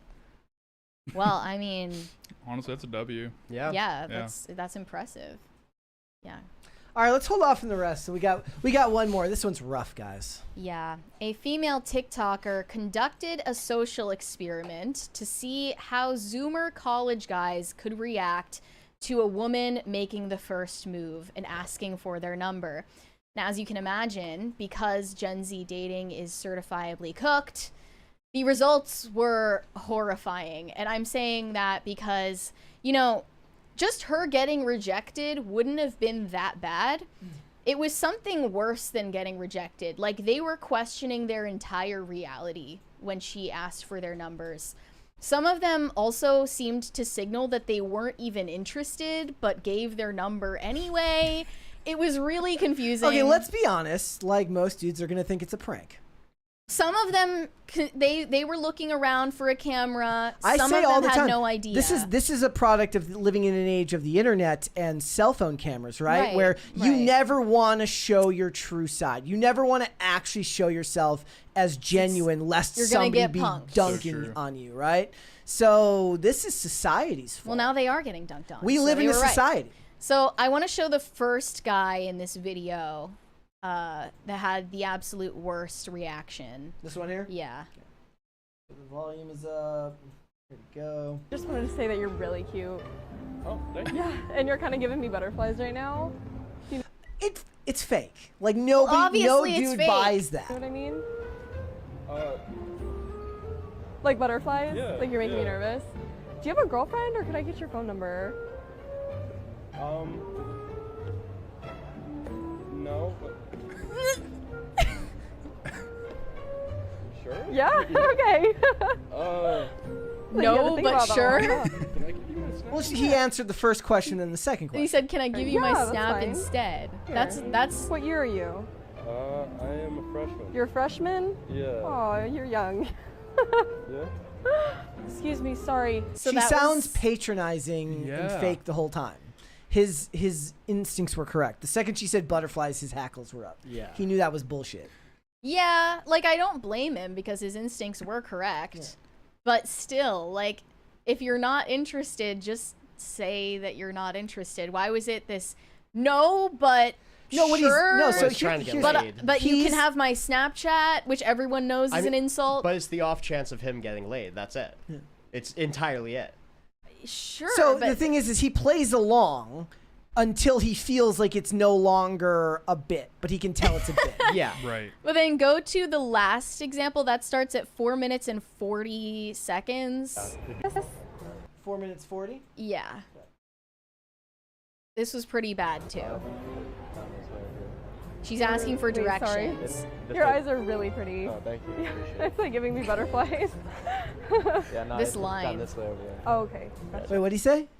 He's just telling her where to your name? go. Jeremy. Jeremy? Yeah. Lauren. Well, nice to meet you. Do you want to put your number in my phone? Yeah, And we sure. can chat sometime?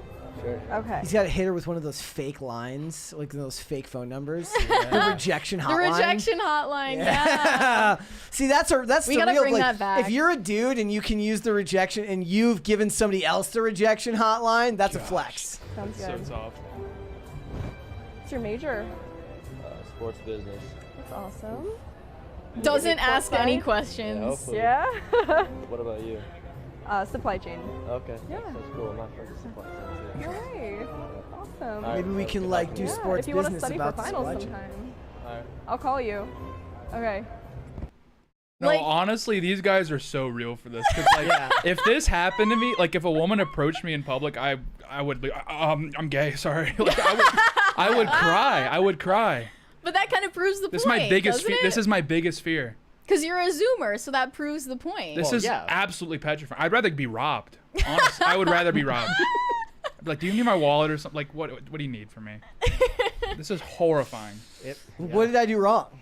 Yeah. Why are you doing this to me? Yeah. I'd be Like who- they felt accused. Oh God, why? something. Please, It's like, what's your no. major? Wait, what the fuck I don't know. is majoring in supply chain? Yeah, it sounds like. So we have an Amazon account? Like They're studying some bullshit at college right now. I Like don't Jeff know. Bezos University? Okay, Is, but you just goes to the support center on Amazon to study. it just this is the main gripe that you hear from Zoomer guys and a lot of millennial guys these days. It's this quote here.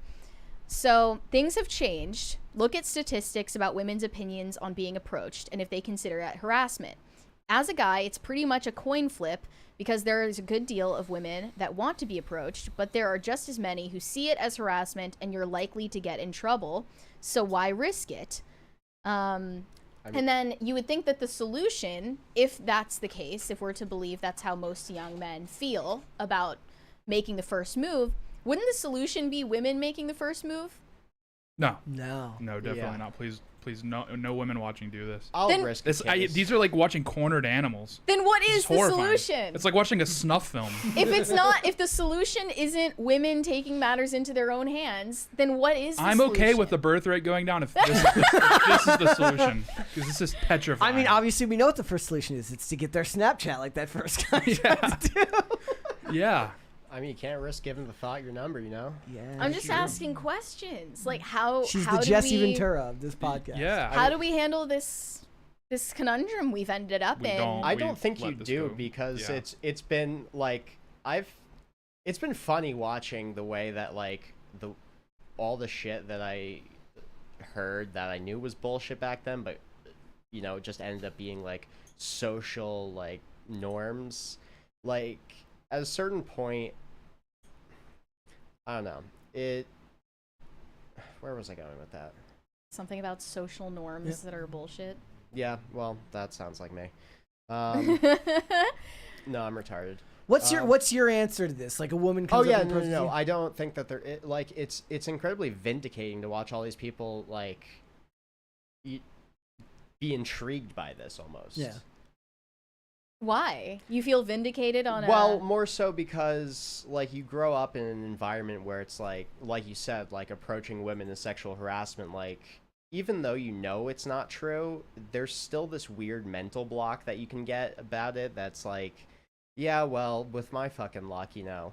It's one of those things. And now seeing all these people actually have to lie in the beds that they made, it's very beautiful. Which people are you talking about? No, the people that started the whole shit of like back in like what was it 2013, 2014, 2015, the whole back when the intersectionality really started, like Yeah. the feminists and shit. Yeah. So like them seeing what Okay. they've done to Oh, this yeah, yeah, yeah. generation. Like I think get even it. before that, men would have been weirded out by this because it's just not the It's normal disturbing. social For different order. reasons, though.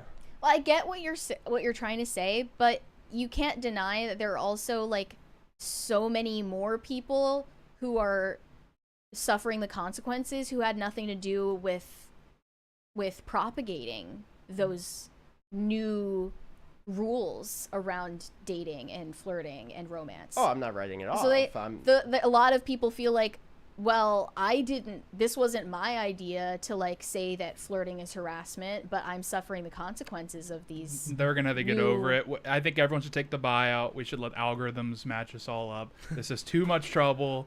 It's scary. Well, now, Women can't approach men. It's terrible. This is some all.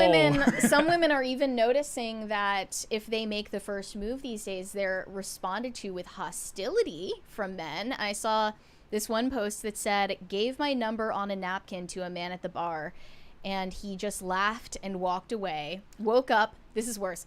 Woke up to 7 voicemails at 3 a.m. from his friends screaming into the phone. Dating is off in 2025." No, okay, this is a true story. One of my best friends, this was like 3 weeks ago. He's at a grocery store, and a woman approached him at the grocery. He's a good-looking guy. He's strong and everything. All right. And he called me, and I told him, I was like, this is a trap. You're going to get robbed. This is a really bad idea. And yeah, and he went on one date, and he was just terrified the entire time. He's like, what does this woman want from me? Even though they got to the point of planning a date and going on the yeah. date? Yeah, and all of us in the group like this. Because this doesn't sound if right. it were a scam, you would have found out well before that. I don't Not know. There's people are necessarily. getting clever. They're getting long-winded with these scams. It's the long This is con. insane. Because he was just like, I was like looking for bread, yada yada yada, and then all of a sudden this woman approaches me, and he was just terrified. She's like, he was "Can you get me absolutely something petrified. off the high shelf." I said, "Yeah," and then Yeah. she's like, "My gosh." Yeah. His masculine energy. Yeah, it's horrifying. You know, the new dating advice that I find the most irritating is people saying you should join a run club or you should Oh join my gosh. you should join a pickleball my I just league. saw the one that said like you should join a run club, and somebody quote tweeted and said, "You mean a sex cult?" I would rather. I did see people saying that joining a run club is a way to discreetly weed out fat people from your dating pool. pretty much. This is all cope. I'd rather my bloodline end than join a run club. I'd rather become a monk. That's horrifying. Yeah, because it feels like more rock bottom than being on a dating app at that point. Yeah. Look, Oh, yeah. here's the other thing though, is like those guys, like it's such a weird thing for a dude to be approached this way, is that dude, for all you know, is actually perfectly capable of doing that if he's approaching someone else because the dynamic is more traditional.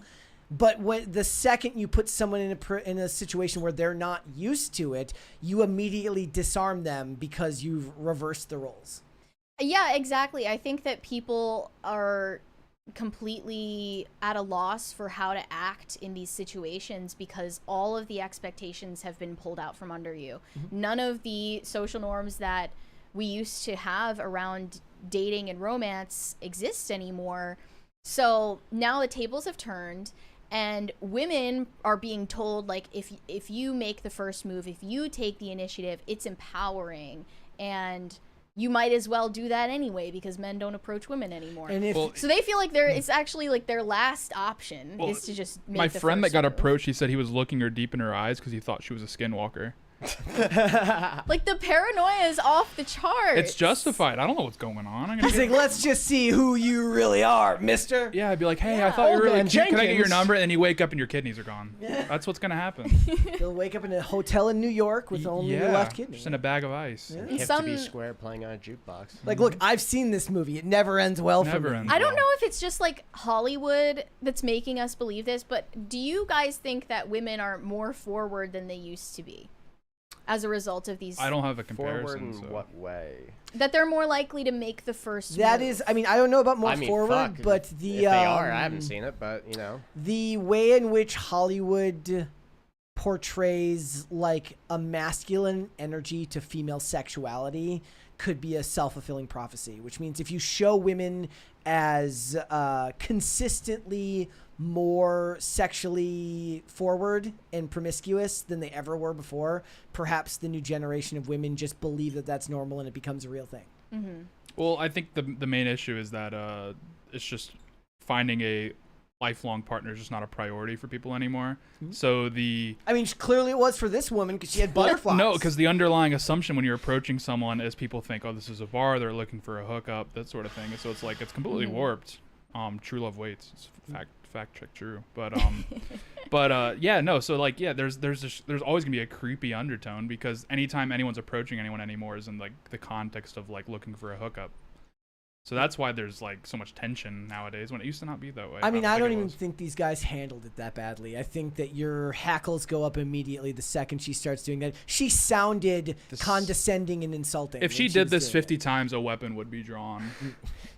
Sadly. I feel like she came across condescending. I mean, as soon as she said butterflies, it's like, okay. This feels scripted. Get your chat GPT lines out of here. Yeah. Where's the camera? Yeah, because it used to be that you would just end up in organic, occurring social situations. You would return to the same place at the same time on a regular basis, and you'd get to know people there. That's like, it feels like even explaining it out loud. In the real world, that what that woman said would only be said in text message.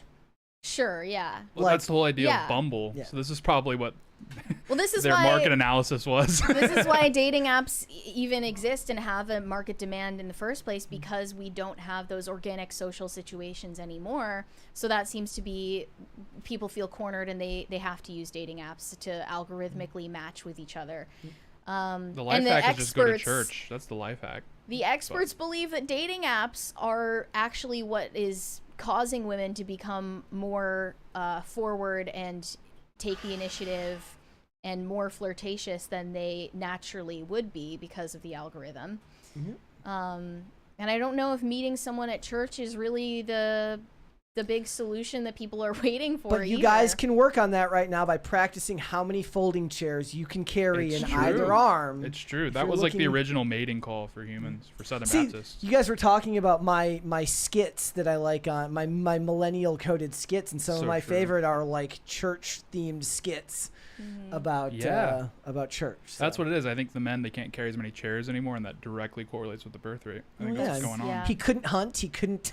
Humanity is going to go extinct because men can't carry folding chairs anymore. It's so true. It's true. All right, let's do super chats. All right, Aaron P said, "Mary, you stream just OF already? You'd be a multi-millionaire. Go, go, go. You could be 7 figures by this weekend."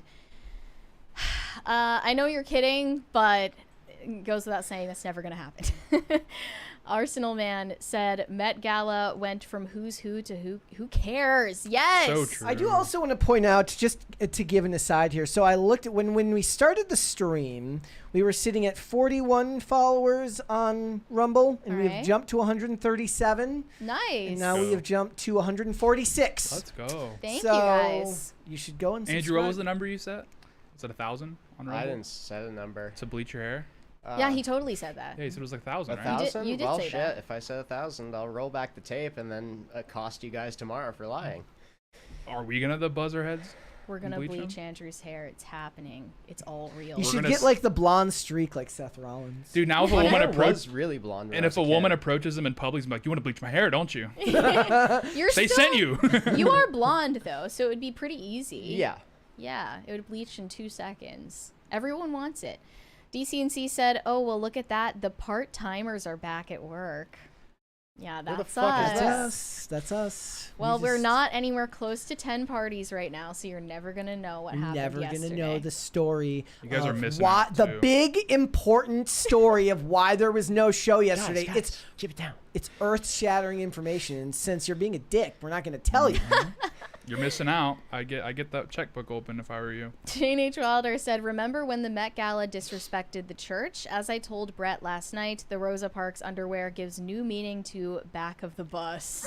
Well, I was dying because I Yikes. thought that myself, and then I didn't want to say anything. You should have. I was waiting for one of those idiots to do You it. should have said it. Yeah, you know, it's funny. They can disrespect and blaspheme Christianity, but don't you dare put Rosa Parks on your underwear. Everyone loses their minds. We have a Rumble rant from the Wait, where did I just What? see it from? I think we have several, don't we? Hello Darkness 123 says, when the stream ends, I know that my hero Brett will raid Tyler Today News. Bro, I'm still figuring out how to use... How does raiding work? I'm still figuring out how to... slash raid and then control V the link in. Okay, you say maybe that we like that can- makes sense to me. We can get Andrew to do it, maybe. But we have other Rumble rants above that, right? No, I did the one above that. I did the Okay, we're all... local Wendigo. Okay. About time he came to Rumble. DC&C said Megan Thee Stallion, and I thought Total Recall was peak boob. She had Fair. 4 boobs. It's crazy. Total Adam. Recall only had 3. Kristen says it's okay if Brett was off doing wedding stuff. I literally put out content. I recorded videos. Yeah. There's stuff proof. that came out today that talking about Trump and the tariffs, talking about why you will never need to watch something new in Hollywood, because I released my list of 125 plus shows that you can watch. People get so mad when you don't put like their show on there. Holy shit. It's just, all I put was like 125 plus TV recommendations. I didn't put like, these are the greatest TV shows of all time, bar none, and if it's not on here and you like it, it fucking sucks. Like, I didn't say that. Like, I left off shows that I like. I like, for no apparent People rhyme or feel reason. personally attacked. Oh man, but the real reason is the only hold Hollywood has on you is FOMO, because let's be real, like, there is so much out there that you could never consume everything that's been made before. I tried watching Dark Winds, which is this Zahn McClellan show from like 2022, and it's just so fucking boring. And then somebody's like, oh, they made like movies about that in like the early 2000s. I'm like, okay. So those I've been told are really good. Again, you could watch something new every day from 20 years ago and never run out of stuff. Yeah. Yep. It's better to just watch the stuff that you already know is good. Adam said, would you rather be stranded on a tropical island or Amazon jungle, and why? Tropical island. If I'm going to die, I want to die with a sunburn. Is it the actual Amazon jungle, or is it a jungle with an Amazon warehouse? Because that really changes things. It's not a concrete jungle. Somebody says you left off Breaking Bad. I didn't just not put Breaking Bad on that list. I didn't put The Sopranos on that list. I didn't put Mad Men on that list. Did you put Better Call Saul Nope. on the list? How high up was Everybody Loves Raymond? It's in alphabetical order. So how is Everybody Loves Raymond on? No. Oh, okay. This is an Seinfeld? invalid What list. the f- Nope. This is a ridiculous list. No Seinfeld, no Friends, no nothing. King of Queens? Nope. Frasier? Nope. Impractical What are we doing? Jokers? What are we doing here? Not Impractical Jokers? What about Impractical Jokers behind the scenes? Nope. Halo live action series? on Definitely Paramount not. Plus? Well, this is clearly a kooky list. I would choose Tropical Island, personally. Yep. Me too. And then I would die by a coconut. Hit you on the head? Yeah. That happens. It'd be fast. I think it happened to Kamala. Painless. Yeah. Pop Culture Junkie said, congratulations on adding another platform. As to the morons who are ripping you off, I would sue the bark off them, but that's just me. What? Well, we're not going to The figure out bark. who's behind the fake PCC account. I doubt we will be able to litigate, but yeah, it's not appreciated. DC&C said, who wins? 100 gorillas versus 10,000 gongoloids. I'm not gonna lie. When everybody cared about that, I couldn't bring myself to give a fuck. Oh, I was in the trenches with What are everyone. your answers? We're trying to figure this out. What are your answers? People were writing like master lists of like rows of 10 people you send was- in one Yeah. after the other. The real question Yeah. was, who would win 1 gorilla, 100 guys? Yeah, the guys. You think the guys would win? Like people when they're making their list, they were putting like Little Baby on there as a bard. Like I like that. Like have like people for music and morale. I mean, just you and a couple of the boys can lift up the truck, you know? Yeah, well, like we were saying, have John Gruden for like a pregame speech to fire everyone up, and I'm like, yeah. So we don't even need all 100. We need like maybe 80 fighters and like 20 like Oh, special okay. operations guys. So, Brett, what do you say? The gorilla or the men? I opt out. I don't care. How I could will you not not answer. care? I do This not is care. See, A this is civilizational question. More of your pathological demand avoidance. I don't care. Only because you're being asked for an answer will you not No, give I one. didn't care when I was reading about it too. I don't care. Sure. Okay, Andrew, your answer. Well, the dudes, obviously. Really? I need Yeah. like 20 of my friends. We I could mean, do it. it's one gorilla. Like, we're talking what, like 1,000 pounds at most? I mean, some people will die. Some people Yeah. will. A few will die. At least 25%. My front Yeah. line is picked out. But yeah. I heard that gorillas, they tire easily. They have like short bursts of energy and then they don't run anymore. Oh, so you send So some then fast guys out first. Yeah, you tucker out the gorilla really fast and then you just come in for the kill and it's like easy. You get that done in 20 minutes. You use like a mobilized unit at the front, some really fast guys to like run around them. But unless it's Usain Bolt on the Harambe. team now. Yeah, I think so. R.I.P. Harambe. I could talk about this for hours. Shane H. Wilder said Rumble rants don't count. Gay. Yeah, sorry. There's nothing we can do at the moment. Cause You'll have to. You know what you should do? What? You should super chat IRL tonight or Rumble rant IRL tonight and request that Tim put some time in behind the scenes to help it get figured out. Well, I don't know who. I'll even be honest, because I've looked into this for other reasons. They don't have like the backend API route that you can hit for it, so there's no real way to get it efficiently on time every time. So I don't like. That's more of a question for Chris Pavlovsky than Tim Pool. I think you should mail your super chats in. We'll get them like 5 days later, but that would be Carrier awesome. pigeon. We missed out on the PO box time at this company. I mean, like, no, this show missed out. We were here, but like we would have gotten such great stuff if we had the PO box still. Yeah, would have been great. But then some people had to be gay and ruin it for everyone. They ruined the fun. Aaron Swain said, "R.I.P. my $10 that went to Rumble instead of party time." Sorry about that. Yeah, to be clear, we do prefer super chats because of the crisis meter, but we of course appreciate any donations on Rumble as well. We have another Rumble rant from High Voltage 37 who says, "It looks like the fake PCC has grown as well. You should reiterate that it's a fake PCC account." Yes, it is fake. It is fake. It will be deleted shortly, but just make sure that the one you follow has the check mark next to it. It has the green check mark on Rumble. Yep. Adam said, "I'd answer not interested in what you're selling." Well, that would have been really cool if you did that, if you were in the video and you said that. Sorry, no Girl Scout cookies. I already got some. He's just gonna be hanging out at college campuses hoping he gets in the video. The Girl Scout tables do kind of piss me off because you can see that their parents are doing all the work. Oh yeah. I mean, it's free child labor anyways, as I always reiterate. Where else are you gonna get the cookies though? I don't eat the cookies. You don't eat the cookies. I don't eat the pretzels on the plane. No, I don't eat the Girl children Scout are in the cookies. way of the cookies. Yeah. That's what's frustrating. I'm like, They're not that good. Just let me see the wag. Like, I just need the options, the menu. Them coconut covered I don't need the things? customer service. I would do terrible things I don't with care about those. your sash. Step aside. I'll handle I don't this. support the Girl Scouts though, because they're not the Girl Scouts anymore. I mean, Girl Scouts, they Scouts, you know, They're cookies. letting That's where I go the for. girls, gays, and theys. Those cookies could be Scouts. made by criminals, and I would still buy them. I would probably buy them more. They probably are. Literally, it's like this is going to support. Tastes better when it comes with a loss of freedom. Yeah, it's like this is going to like the Communist Party of America. I'd be like, I mean, well, you got to do what you got to do. Adam said, "Women get used by men as bait to get other men. Scary out there." Facts. Yeah. How do you Stay alive. use them as Look alive, bait brothers. to get other men? How does that work? Wow. What does that even mean? This sounds all too complicated. Like, this is a lot of emotional labor, and I'm not interested in. Ulvin McGoth said, "I'm extremely black-pilled on dating because how messed up we are socially." You and many others. Look, I don't know. Like, I kind of make the point that, like, the less time you spend online, and I could certainly do better with spending less time online, the less hopeless the world seems. Yeah.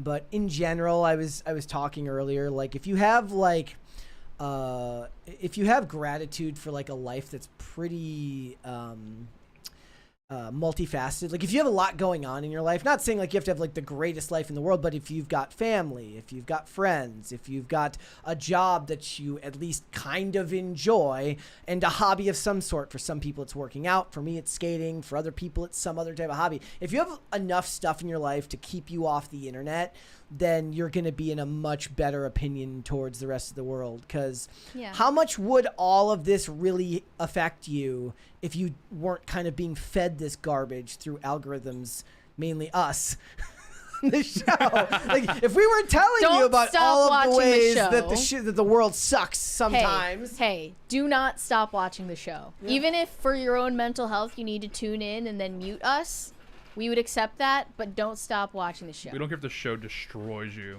Tune in. That's what we demand of our audience. I feel that way. Like, and it's a pretty consistent discussion because I do spend too much time online. I do. But in general, I'm happiest when I'm not. I literally only scroll X to find stuff that we talk about on the show, and the vast majority of the time I have no actual interest in the content, in like, you know, responding to it and giving my take on like the chick who said the N-word at the playground. Like, very rarely do I feel like I need to throw in my 2 cents. And it's actually good to have like a humble perspective on that, because it's like you could have an opinion like, am I really gonna be like breaking the mold on this one? No.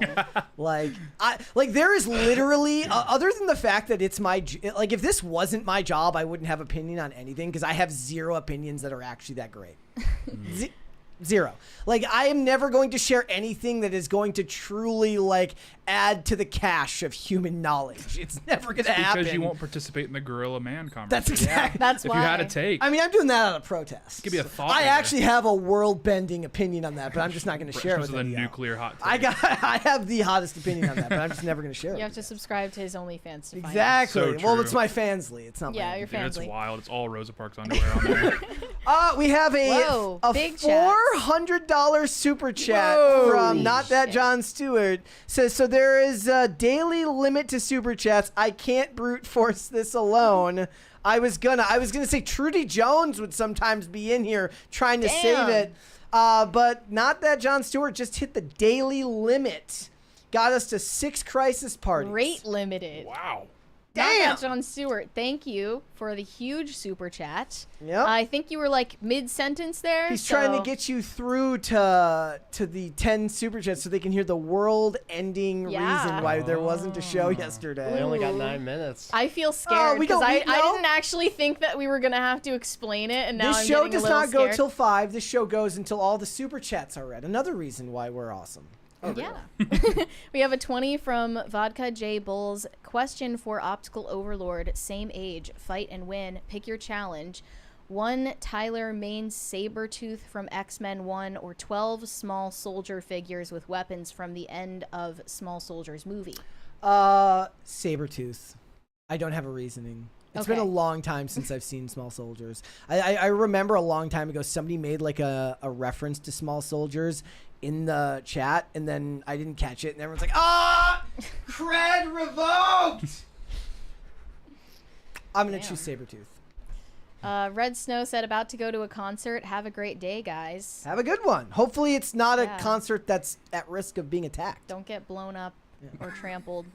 Shane H. Wilder said, a woman asking out a man just feels off, just like a woman proposing. Men just need to nut up and ask a woman out. Okay, so you have very strong opinions on men proposing. We've had that conversation on here plenty of times. How does that rate next to like women asking men out? Obviously, the stakes are higher when you're proposing. Like, everyone knows that it's cringe that a woman would like propose. Everyone knows that that's weird. In principle, thank you. In principle, I am not against women like making a move, making the first move or whatever. Like, but generally speaking, everyone would be more comfortable with the guy making the first move. Sorry. Am I wrong? Like, I feel like both men and women feel more comfortable with the man making the first move. Yes. Yeah. Yeah. So generally not a great idea, but Yeah. depends on if you're feeling confident that day. Arsenal Man said, if a woman approached me, I'd assume I was being effed with and probably flee the area. So true. Yeah. You and most of the men in that video. Like, where are the bros? There was literally an episode of NCIS where 3 dudes pay a hooker to like approach their friend and then like film it and then like, sucks to be you, loser. Like, that's what you're just gonna think the bros are out there hiring prostitutes to like make you feel like a piece of shit by saying, you thought you pulled this Even woman. if I knew it wasn't a prank, I knew she was serious, I would still be really scared. Then why would you be like scared? what you're like what is she this forward with everybody? I don't Like, know. like- Yeah, like- it's just How did she get that raise at her job? it's just so subversive. Junie said, I met my BF at our jiu-jitsu school. I had to make the first move because in that setting, men can come off creepy for flirting. Yeah, I guess if it's like mostly men in that setting, you'd want to make sure he has plausible deniability. It depends on the situation. Like, I'm not against women making the first move. Thank you. Wait, how many are we at right now? 6. Okay. Wow. Almost 7. I still don't think we're gonna have I to don't tell know, them like- the secret. Not that Jon Stewart did a lot of work, but Yeah. it's not that Jon Stewart's fault. They capped him on YouTube. Yeah. I don't think we're gonna have to spill the beans. He'd have to go over to Rumble and donate the rest. DCNC said, chat's wondering if church is a good place to meet chicks. Personally, I don't think it is. Don't go to my See, church. That It's a is bad like place. your hot take, whereas like everybody in this Yeah. space says that it's a good place. No, it's like the trendy thing to say, like, oh, meet someone at church, when, like, what does that even mean? It only works in big cities as well. Like You mean we're churches that are in big cities? churches in like when I lived in New York, you had options. Here, Where are they? Yeah. where the hose at is a very salient question. You'll also go to most churches these days, and the majority of people who attend every week are elderly, or Yeah. if they're not elderly, they're probably much older than you, you know, My church is and very married. old, yeah. Majority married already. So it doesn't seem like a real solution. It's something that like married people kind of throw out there as like dating advice to sound like smart and above it all. And you ask them, how did you meet your spouse? They never say that they met at church. They Oh, never yeah. say that that's how they met. So No, we That's- had a one-night stand and a kid, and then we got married. And now it's like, yeah, Yeah, obviously like- like all of their situations are much more complicated. Every Yeah. take those types of people give, they never actually back it up. Like they're like, "Don't go to college, become a tradesman," and if they have like a master's degree. And That's you're like, true as well. What are we Okay, doing so that's here? that's one of those ones that I go back and forth on because I do acknowledge and talk all the time that college is a debt trap for most of the majors these days. But statistically, it's a huge yeah. multiplier. But if you're Huge. talking, so like even if you don't end up, and this is what I've kind of come to realize, and I guess I've kind of like updated my perspective on that, is like even if you don't get a job in your field, plenty of like employers aren't even going to look at your resume It's unless you have credentialing, yeah. a 4-year degree. So if you want one of those useless email jobs, a lot Yeah. of the times you need a 4-year degree. See, It's my just dream credentialing. job is the useless email job.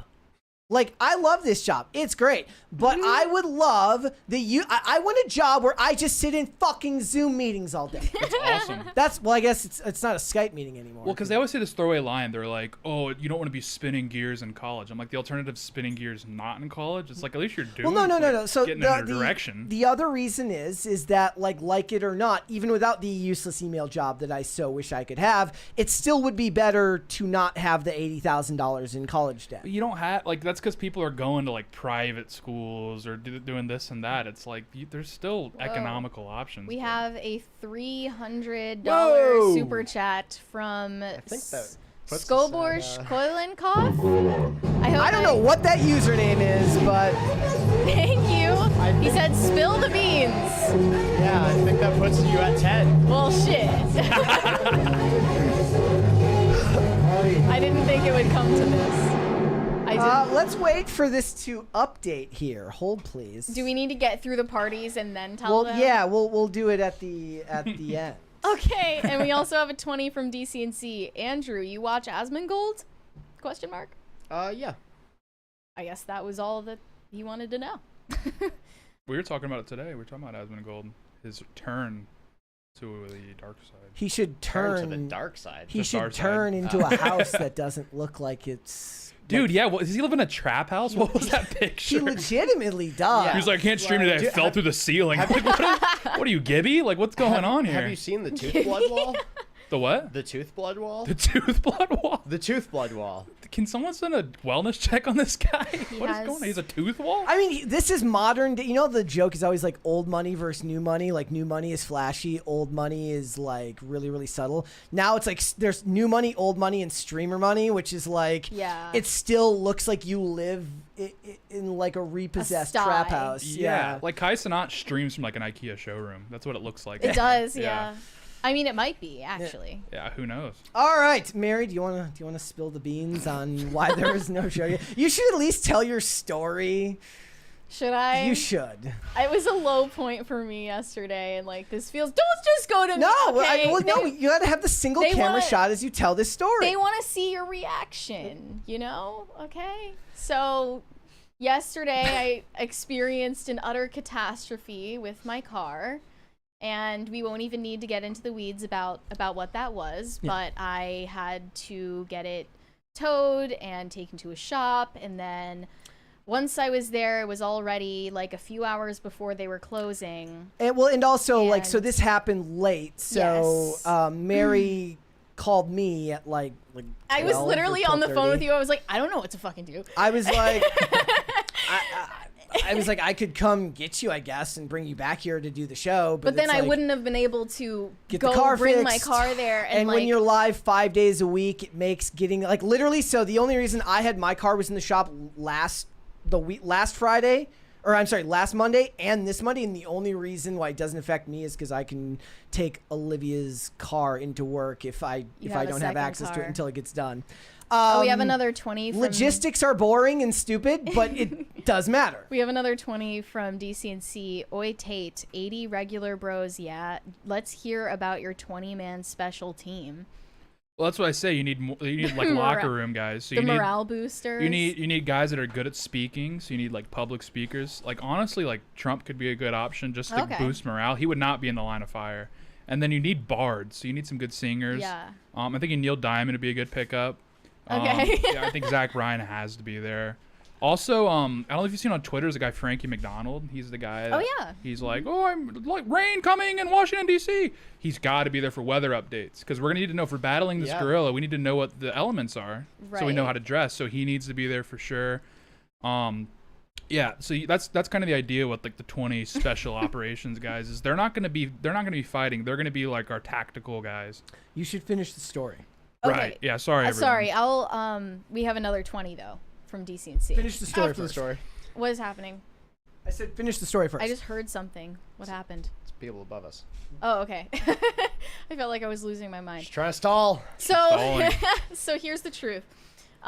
They were like, we're hoping that we can get it done by close of business today. But I was thinking, I'm gonna have to like Uber home and like Uber to work for days at this point. So I was like, they told me like, we're hoping we can get it done, but we don't want to make any promises. So then I look at my phone and I see it's Cinco de Mayo, right? and Mary's So- like, drunk. Let's get drunk. So I walked to the Mexican restaurant across the street to get a marg, okay? Of course. And things just, you know, the rest is history. But I will tell you, I got a marg for myself. I had some chips too. They give out the free chips. Everyone's partying. Everyone's wearing sombreros. It was crazy. Did you have a sombrero on? No, I didn't Damn. end up putting on a sombrero. That would have been amazing. But like, just imagine the crowd that's at the bar at the Mexican restaurant at like 3 in the afternoon, and like what they must be Thinking? like, and like what they look like, and what their lives look like. Right. And we were all just like chopping it up and having the best time. And then these dudes who were like hammered were buying shots for everybody, and I just ended up on another planet, basically. I was so drunk, and then had to sober up and go. sobered up, sauntered over back to the shop, and then, oh gosh, do I even want to say what Yep. happened Yeah. next? Yeah, you do. So then, like, I'm still kind of like not totally there, and then this guy in the waiting room is like, "Hey, are you Mary from Tooncast?" And I was like, "Oh shit, yeah, that's me." And I'm really hoping that he couldn't tell, but you can't know. And I like, when I walked in, I dropped this on the floor so loudly, and then there was just this kid who was in the waiting room, and he was like, chicken jockey, chicken jockey. It sounds like a fever dream. It felt like a fever dream. Like, I didn't know where I was. I didn't know what time it was. It was insane. And then this guy is just making conversation with me about work, and I'm like kind of giving coherent answers. And you're like, I'm not. It's not showing, right? I'm good. I'm really hoping that he can't tell. Yeah. And then they were like, no, we're on Rumble tomorrow. yeah. And then finally they came in and they said, we will be able to get it done by the end of the day, but you just have to wait a little longer. And everything was okay. And during that whole period, like, me and Andrew were getting the Rumble stuff set up and recorded some stuff. We tried to see if Phil could fill in. He wasn't available. See, one of the things that I do, like, I would actually probably consider doing is, like, if there's a day where you can't make it in, run, like, a one-person abbreviated show. Because, let's face it, I'm just not very good at this. It's easier if I just ramble by myself than engage with other people. Like, it's sad but true, where it's like, sometimes I'll be recording videos and you just ramble. I'm like, if I did 3 of these, I could go for an hour. Well, some days you just want to be alone. Some days you just, like, kind of wish that I wasn't here. That's not true. No. The thing is that it's easier to do a show with you and other people, or a show just with you, but doing it alone or like with other people is always harder, because me and you have like a base level of knowledge about the stuff that we cover on a repeated basis, right? Yeah. So that's a shorthand that isn't always there, because we can't expect everyone to keep up on all that stuff. So it just makes it a little bit different. But eventually one day, I think what I want to do is I want to go like see like movies late, like okay, if I have to do the Tuesday night movies, right? I would give up on the Tuesday night movies and pay for the Thursday night movies if I could then come and just ramble about it live after IRL. We used to go to the Thursday night showing and then come back like literally at midnight and record a review. Yep. We did that a couple of times, but then we just started recording them the next day. Yeah. But it's always easier that night when the movie's still fresh in your brain. Nicer when we were closer to a movie theater. Honestly. I will say though, like what I've noticed is like I used to take notes when we would go to the theaters. It kind of ruins it. And now, like if we go and record a review the next day, even if I haven't taken any notes, most of the stuff is still there. Okay, we have a few more super chats before we wrap up. Shane H. Wilder said, after the show, check out the new Gongo ad. You'll see Mary flip off Mr. Beast. What? I believe the Gongo ads have become Phil's new favorite thing. Did you see the Mr. Beast like putting flowers on the grave of trends? It's like a video of him putting flowers on the graves of recent trends. Okay. And Olivia's like, that looks like a real graveyard. Was he just like rented out a Can you rent out a grave? I mean, in TV shows, they bring in fake graves, and then sometimes it's at a real graveyard, but then they film like in front of it so that you see the real graves in the background, but you can't see any of the names or any of the probably his next video is like giving 500 people near death gravestones. Like, I buried 100 people. Like, they're about to die anyway, so $1 million for, and then it's got like the comical thumbnail of him like he's buried himself definitely done that. Yeah. He's just at his senior home. Like, got a video idea for you guys. Okay. All right, let's finish these super chats. Adam said, LOL, a scene out of a movie. Here's for more days like that. Honestly, it was a fun time. It was just kind of embarrassing in the moment. See, I'm just very I've found this really good place where nobody's ever come up to me like, hey, are you Brett from Timcast? Well, I'm like in the middle of something I'm doing. It was the other day too at a coffee shop where like if I'm at the coffee shop after church, like I just want to be alone. And like no offense to the person who said hello, honestly, like no hard feelings whatsoever, but I just like don't know what to say. I'm like, yep, I am the person that you think I am. Crisis actor. Nice to meet you. I just imagine that whatever I say, like they'd see me like, wow, you are short. You'd be like those guys in that video. You'd be like, yeah, you can have my phone number, I guess. Sometimes, like, hey, are you Brett from Timcast? Yeah, if you want my phone number, you can have it. Like, that's not what I asked. They will start asking me questions about how the business operates behind the scenes, and I'm like, I don't know the answer to that question, but even if I did, like, I can't just tell you that. Like, that's crazy. Real Tiny Rabbit said, greetings from Bosnia. We love Tate. Let's go. Great. I love Bosnia. It's a good place. Okay. Didn't know we had Bosnian fans. Matt Kelly said 80 fighters, 20-person support staff. I'm with Butters on this one. So true. Yeah. See, they get it. They understand. They You see don't the need vision. 100. You need like 60 They see to your secure vision. the victory. Okay, we have a couple more, right? Yes. Pop Culture Junkie said, in Houston, I had a Tex-Mex place downstairs from my loft. After my first year there, I always took the day after Cinco de Mayo off. That must have been So lit. true. Dude, having a Tex-Mex spot under your house would kill me. I'd be like 800 pounds. Gordon Shumway said, that story was better than Mary's bar fight story. Someone now has to do an AI of drunk Mary. Oh, I think you repeated yourself. But yeah. It wasn't my finest hour, but It happens. you know, it happens. It happens. All right. Nobody's perfect. We got like at least one more crisis party that I have to at least manually go for this one. Because guys, before we go, hit the like button on this video, subscribe to this Wait, channel. Sorry. I also thank you. I also just need to defend myself because during the bar fight, I was not drinking. I was 19 and no one was serving me drinks. I was sober during the bar fight. So I'll have you know, just like for the record, the person I was fighting was drunk. I was sober. Well, you had a natural advantage then. Yeah. Yeah. I had my wits about me. Sorry, I interrupted you. It's okay. Guys, before we go, I want to thank you all so much for joining us today. If you are watching for the first time on Rumble, thank you so much. Make sure that you subscribe to the channel. Make sure you subscribe on YouTube as well. Share this content out with everybody you know because the best way that you can help this channel grow. Somebody says missed a 20 or two. Did we miss a 20? I Did we don't miss a think 20? so. They should all show up in my spreadsheet. Did I miss? Oh, this was the one you told me to skip. Sorry. What? DCNC said Arrested Development on your TV show list. Breaders. Nope. I get a perverse delight from these people getting mad when their show isn't on my list. Now I'm going to start releasing a list with like everything purposely ignored. Oh, and then Not That Jon Stewart said worth it. Yeah, I hope that the story was everything you were hoping for and more. Yeah. Um. Okay. Are we good? No, we have more. Okay. High Voltage 75 said May 7th tomorrow. Got your real ID yet?